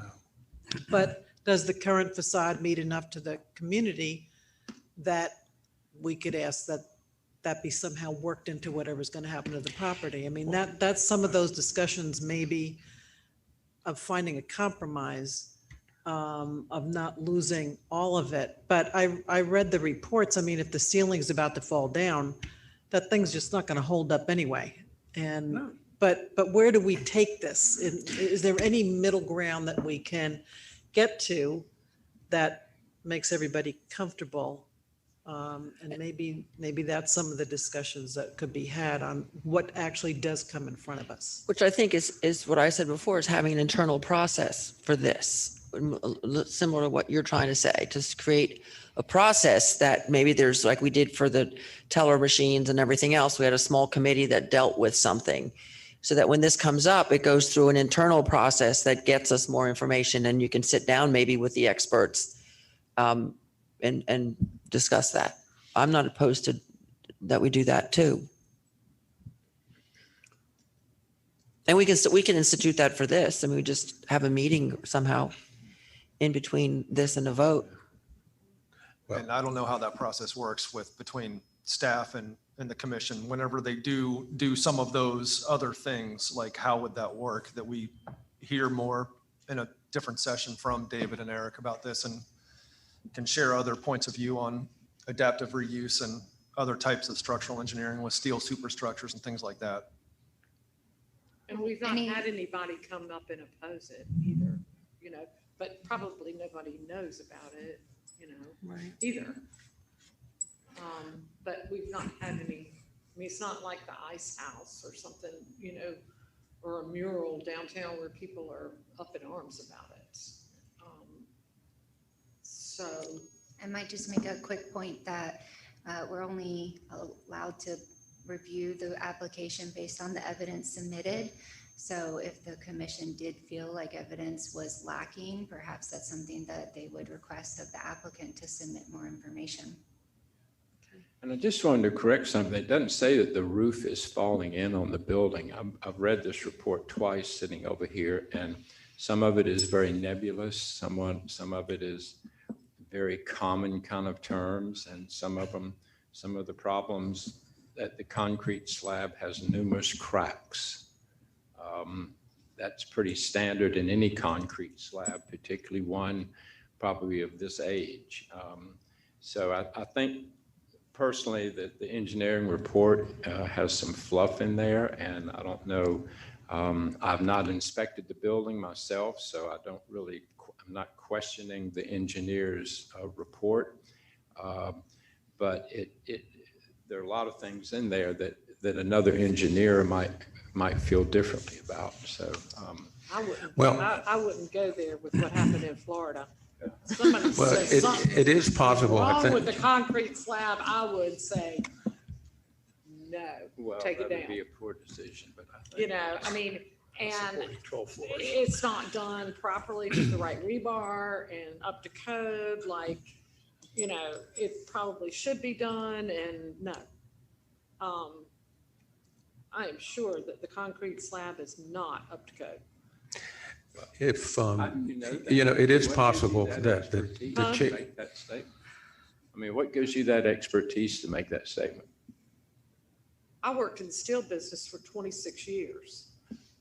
Okay. All right, thank you. I think it is possible that the chair can call a special meeting of the commission, and it would be, as Chris has mentioned, to discuss this as a commission, invite the applicant, but and start exploring options and discussion, dialogue related to this. But and at that point, while we were waiting for that to occur, we could certainly make a call to the state and see what their timetable is and how that plays out. But I think either my recommendation is that we deny this tonight or continue it for another month until such a meeting has taken place.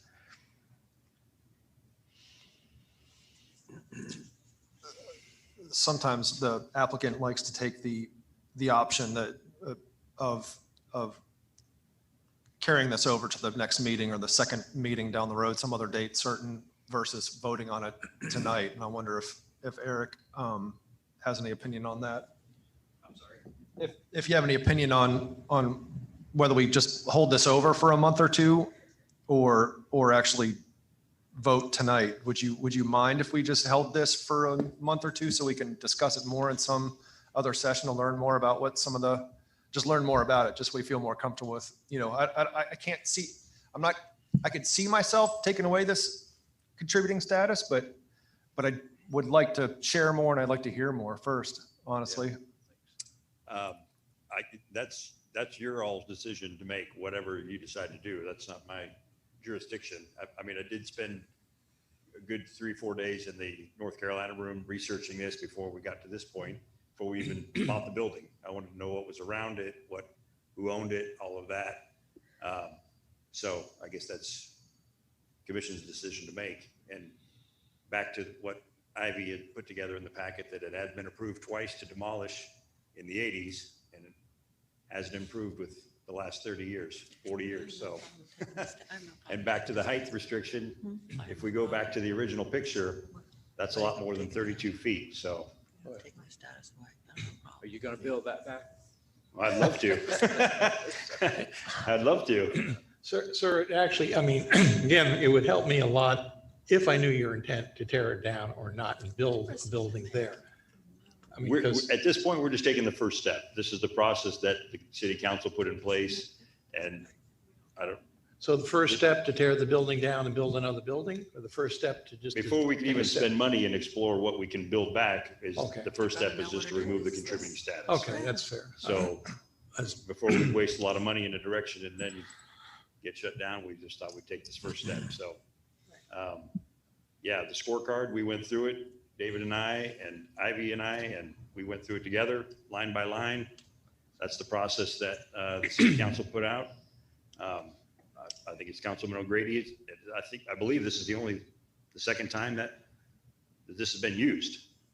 And the other one, I don't think went well either. So that's the process in place, like it or not. So here we are.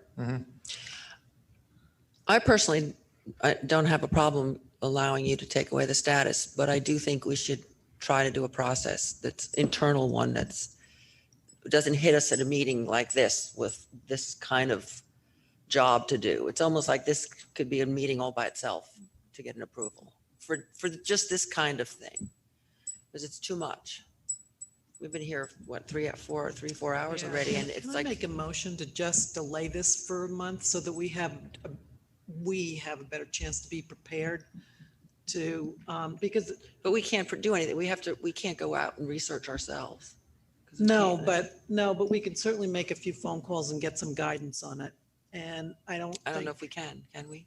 Well, you wouldn't want to make phone calls individually and get guidance. We could, as staff, we could contact SHPO if that's what you all wanted. yeah. We could also have a special meeting as, I think Chris was talking about. That would just be a continuation of this evidentiary hearing.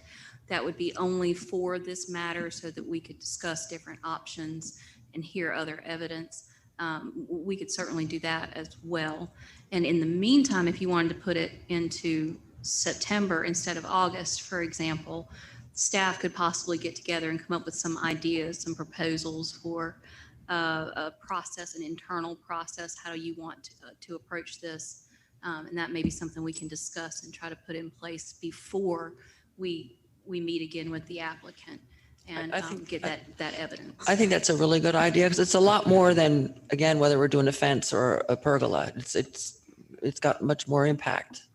Right. And I know you all have spoken about this individual property and how it may not be as much of a concern as the overall precedent. So this individual property might be the perfect one to develop that process, since there's not a whole lot left that's the beautiful structure it was over 100 years ago. That sounds, does everyone agree with that? Mhm. So we move to September, if that's okay, just so we can feel comfortable with this? Do we have a motion? I'll make a motion that we move it to September to And get that our would be ducks in a September row. 9th. September 9th? September 9th. And how would we go about setting up a meeting? A special session, you called it? Was that? Yeah, it would just be a special meeting that could be called. We would consult the statute, make sure we have the proper notice put out. It would be another open meeting. It follows the same Yep. open meeting laws. It would have to be publicized and that sort of thing. It just would only be about this, Yep. this case, this process, and make sure that we can devote the time Right. needed to it. And we would also, as staff, consult with you all and decide Okay. what, kind of like we did with the workshop, what time, place, and such works for you all to have that meeting. Would you want to set up a little committee that like we did for some of the other issues to work on the process with you? We, as a subcommittee? Yeah. I mean, the process part, I think, I'm sorry, but I feel like you've got that part. The committee would just be us meeting again at some point. That, unless you feel that that's appropriate. I don't want to, overturn Joan's thought on it, but I mean, I think, and I'm going to speak for other staff now too, and they can jump in at any time, but I think as a group, staff can come up with something and maybe present it to you all at the August hearing as far as a process goes, and then we put it into play at the later special meeting. That's just a thought. I mean, anybody help me at this point? but then the application, it's the 9 application o'clock. deadline for the September, well, they wouldn't be reapplying. It would just be Right, it could be continued to continued to a September. date I see, certain, yeah. exactly. And that would be, but if we decided to have a special meeting before then at which you wanted to vote, that could happen as well. It just has to be noticed properly. Yeah. But I think we just need some time to figure out the best approach so that everyone feels comfortable with this process on not just this application, but all of the ones that may come in the future. And just remember, if it were to be a special meeting, the evidence is presented as part of the application, so it would stand as is. No new evidence unless requested by the commission would be submitted. So I don't know if your thought is more just to talk more about the process and how an application like this might look in the future and how to adequately address it, given the time perhaps needed to look into the history of the structure. So a subcommittee potentially could just work that out a little bit and do it in a little bit more of an informal fashion and work things out perhaps. Well, my proposal was not that we would close this evidentiary hearing, but that at whatever special meeting or when we hear this matter again, the evidentiary hearing would still be open. So you would use what you've learned today as well as any additional evidence that's presented at a later date as a totality to decide and to go through the criteria and assign scores and that sort of thing. So my proposal would be to leave the evidentiary hearing open or to reopen it at the next hearing so that we can have more factual evidence presented. Either of those. Yeah. I second the motion. All in favor? Aye. So this is to have the evidentiary evidence at the next meeting? This would, the continuance would be to September the 9th. And I think our discussion was in the meantime, we'll come up with an internal process. And if necessary, we can meet with the applicants at a special meeting that's properly noticed with just the commission and this application so that you have the time to go through that process and consider the additional evidence in addition to what we've learned today. And if not, we'll hear it in September and vote as a stopgap. That's the date it will be That's on. the end, yeah. So if for some reason we can't work out a special meeting, that's the date we would hear it again. And that would be a full commission meeting, not Yes, just a sir. committee.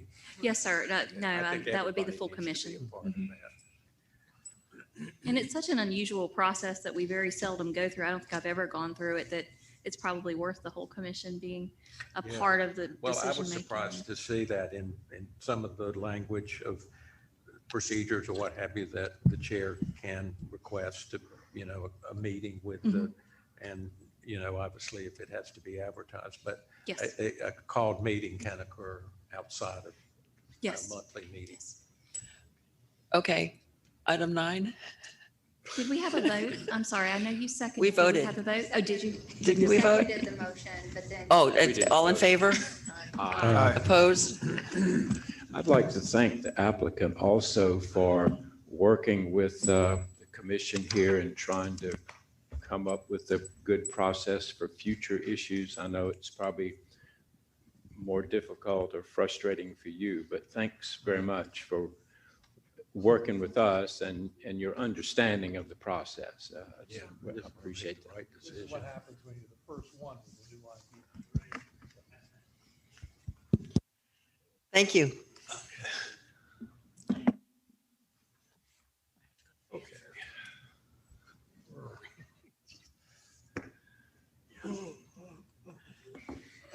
Okay, so this subject building was built in the 1890s and it is a contributing resource to the historic district.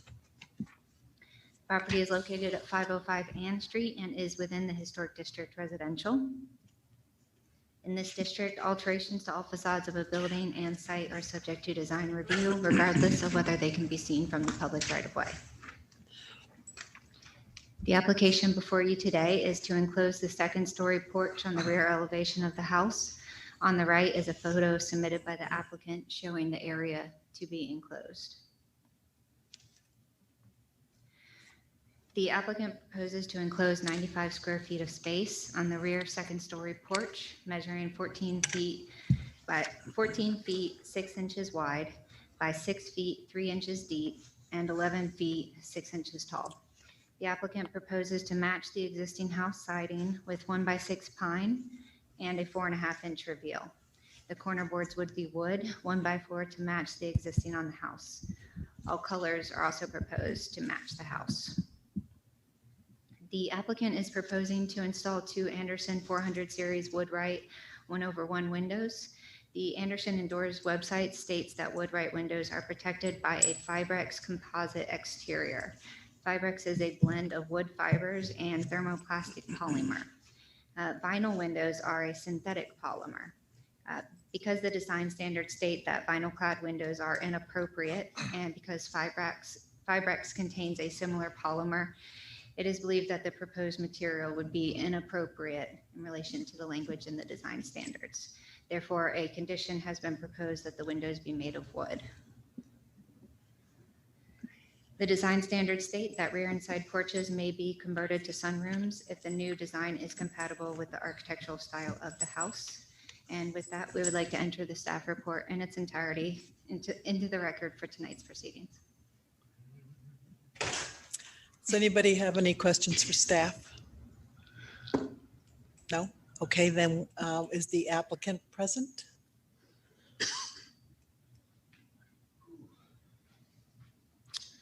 Kyle Kelsey with Source Contracting representing Revitalize ILM at 505 Ann Street.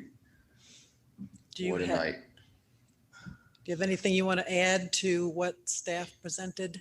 Yeah, I would just, outside of what she said in reference to the windows, the windows that are there are not original windows to the house either, and they are formed of the same similar material. So.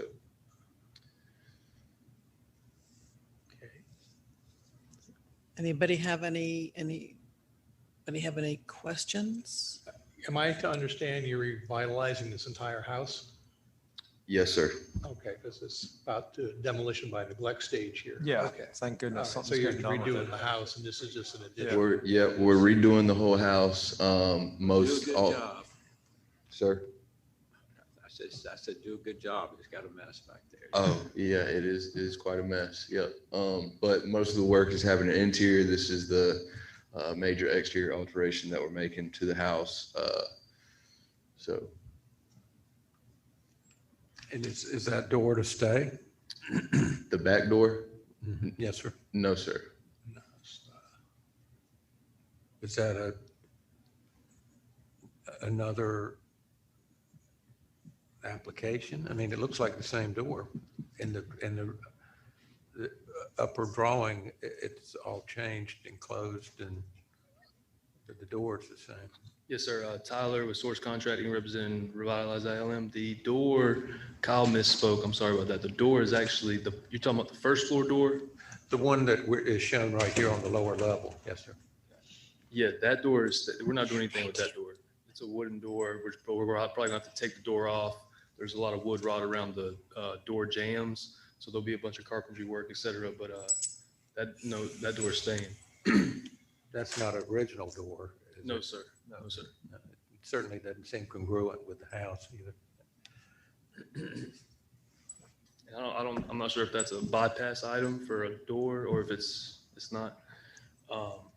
We had no plans on changing it. If you guys would like us to change it, we'd appreciate with, maybe an approval with a condition to change the door maybe. But all we're proposing is for the second floor balcony to be enclosed.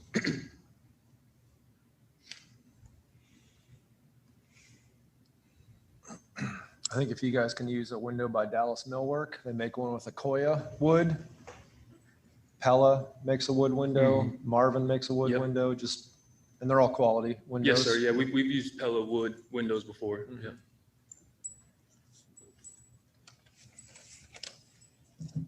Anderson may make one too. I'm not sure. I mean, I see. Yes, sir. I don't know if they make one that's the actually solid wood frame sash.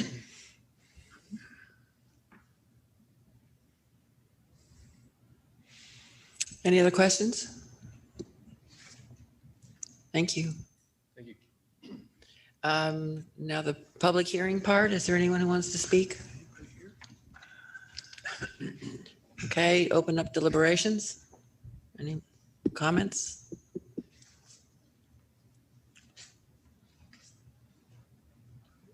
Motion? Again, if it's a wood window, I don't see a reason not to approve it personally. You want to give a motion? I move to approve with condition the request to enclose the second story porch and the rear elevation of the house at 505 Ann Street. Details as shown on the drawings, plans, photographs, submittals, and narrative statements contained in the application and supplemental materials and statements made at the meeting are a part of the request unless otherwise noted. The motion is based upon the evidence presented before us, the application submittals, testimony, staff reports, including the findings of facts.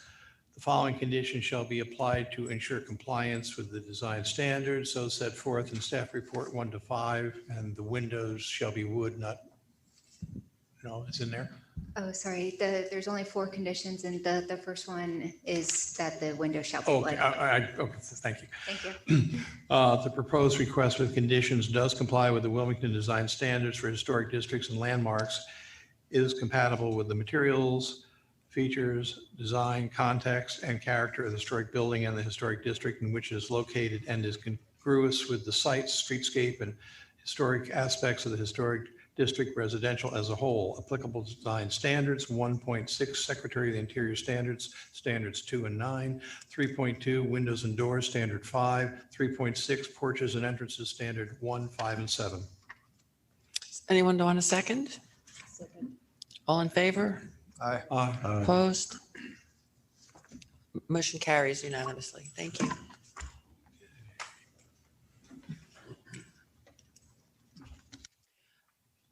I have one question to bring up if we do this extra kind of process for this function.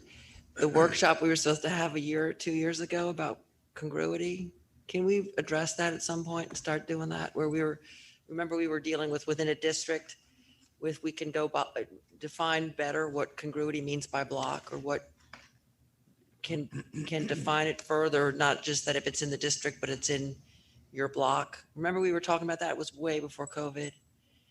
If we can somehow either do a subcommittee while we're maybe considering this whole process for this particular kind of thing to address and define further congruity, I think that would help to keep things historic with the, more relevance in its location rather than just the district.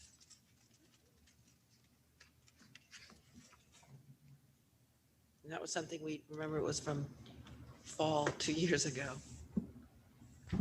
And I just wanted to make a quick point that the SHPO's office has released one of its training series, which I was about to share with you all. I was just trying to get a little clarity from the SHPO's office. I haven't heard back from them, but I just wanted to take the opportunity to look at that series and see if there's anything related to that aspect that might also be of assistance to the commission. So I just wanted to offer that. Yeah, because this came up when there was the issue of the hotel on 2nd Street and the lawsuit or a prior case that had said if it's in the district and you can't deny it just because it doesn't necessarily fit on the block. And the whole issue was that congruity was dictionary definition. So there was nothing in the guidelines to define more of what the kind of congruity that we want maybe to be applicable in a particular block. And that doesn't necessarily mean everything, but the kinds of things that keep in accordance with the block you're on. And that we could do that by adding on to the guidelines how we're dealing with the word congruity. We could just keep in mind that change would have to go to city council for approval. Right, so. which I know that's not something we can do overnight, but it's something, if we were going to change something in the guidelines, I think that would be really helpful in keeping the historic integrity of a particular block, that just because it's not 5 blocks away and it looks good on that block, it might not look good on this block. That was just that was an issue back when it was the hotel on 2nd Street. To make a quick presentation before we close the meeting out. We all know that the Land Development Code for 2021 is currently being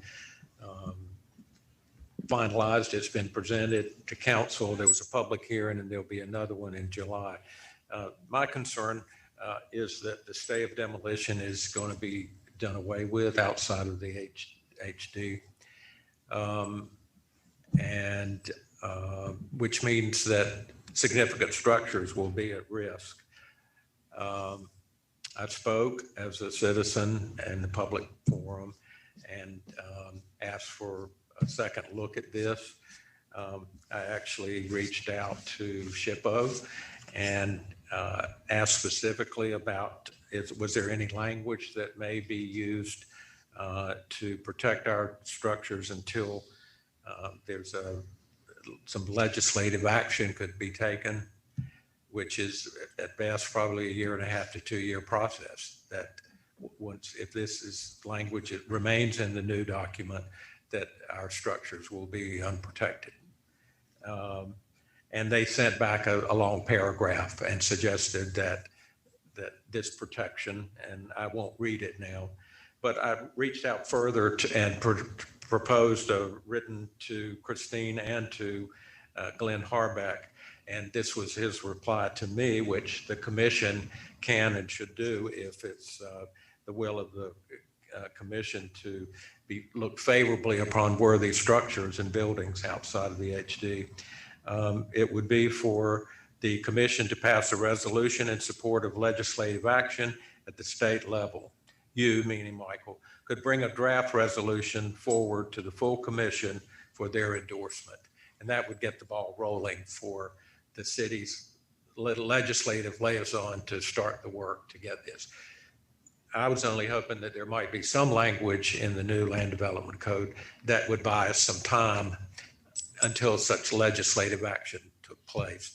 There are 4 other municipalities in the state who have done this to protect their buildings. And I would like to have some discussion next month about that. Have they succeeded in doing it, or are Yes. they in the process? Yes. Well, the other cities, Uh-huh. yes, there are 4 cities that took the initiative to get legislative action specific to their town or municipality to protect and their dwelling. So that's what I would like to see us do. And we can talk about it next month, but I feel very strongly about this, and that we should have, we should be good stewards of our potential properties outside of the protected zone and look favorable upon them. Just buying them time to work with, again, property owners to see what can be done, move the structure, adapt it, do something different. And that's all the state of demolition does. So, thank you. I mean, I'm concerned because I've heard of a house in our neighborhood that they're sitting on and waiting for it to be condemned so that they can tear it down for the parking lot. And that's concerning to me. It's a beautiful building, beautiful. Yeah. home. Well, And what can you do? You really can't do anything. Well, right, if this goes forward and Melissa had said, there's no legal standing. But I mean, we if just this watch goes it- we away, just watch it there'll rot be in no our neighborhood. protection, but legislative action specific to Wilmington and specific to 90-day stay buys a period of time to work with the property owner and staff and the commission to So we work can out a do good something solution proactively to, say. to get the ball rolling. We don't want this demolished, Well, I mean, I think and again, I don't know how it would be worded, but again, the language, one of our representative would put a bill or specific to Wilmington addressing stay of demolitions for significant structures. And Michael, you said you were going to draft a resolution No, that the he commission just- would vote because on? I asked the question. Mhm. He just said, me, Michael, because I've been concerned about this. I wrote a letter a year ago hearing that this was going to be going away, and that for a town who prides itself in its architecture and its history, that we lose this protection. It's very distressing. I would be happy to do that and work with staff for how you construct the language to do that, but it would really be just to get the ball rolling, to get it started. But again, that's a slow process. But the SHPO did recommend a paragraph that would work to protect our buildings before the legislative action is adopted. But if we can talk about it more next month, I can reach out and get some guidance about how you draft such a resolution. But the clock's ticking. If this protection falls away, so will the protection of our buildings. And I hate to think that 2 years they'll be at risk against developers or anyone that wants to bulldoze a significant building or something. That reminds me of another question I bring up once in a while. Back when Dawn was here, I brought up the whole issue of other sections of the commercial district and other parts of town, that to be funding at some point in the city budget to do a study of the historic matrix of those areas to see if any should be considered HR or whatever. Has anything ever been done in that direction with the city or the budget or anything? I'm not sure if Dawn submitted anything in terms of budget request for an additional study on other areas outside of the local district. But that's certainly something that, as part of the goals or opportunities for the commission, we could certainly propose a study be done. We would just need to come up with a budget and have it submitted by the start of the year so that city council can review that. Because I mean, I think it's insane that we end at Chestnut Street and this Cotton Exchange, Railroad Museum, it's up for grabs over there. Okay. Absolutely. Yeah, that would be something that would need to be submitted through the budget process and city council would need to approve it. And so is there some formal way we can request this? I mean, do we need to pass Yes. a note or how does that? The powers of the commission, and I'll give you a copy of this. The second one is that you recommend, the commission recommends. Okay. The study. I actually got with Dawn my first year and asked about how does the commission set goals? And she said, absolutely. I never knew that we as a commission had the power to request a survey or to request a portion. And to look at boundaries, it's pretty large. It couldn't all be done at once, but Yeah, I would suggest. we can start that ball rolling. Yeah, I would suggest that you start thinking about it early because those areas would need to be defined and then staff would need time to look at the boundary justifications and reach out to get budget estimates for such an undertaking so that that data can be compiled and presented as part of the budget process. So you just need to, that's something that just needs to be thought about well in advance. It's not necessarily something we can pull together at the last minute. So just sort of think about areas that are maybe of most importance that, is first on the list. And Actually, I have a list that I gave staff a heart attack about a year ago when I read it in the meeting. But anyway, I'll find it on my computer. Sounds like you're the head of that subcommittee. I guess so. But one more thing, I'll draw your attention back to 411 South Front Street, item I and item J in that packet. If you would look at that.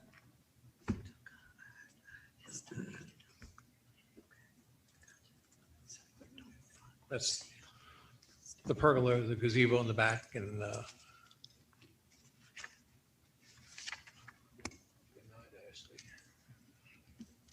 there's a picture there. It's I and J.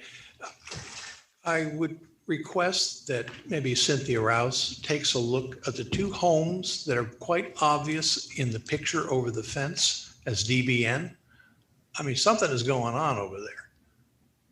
Those two homes, the backs at least, because when I went through this and I saw those, I was like, oh my God, look at these houses. And these people over there with this pool have to look at those, but I mean, they look like they have issues. I don't know what the addresses are, obviously, but.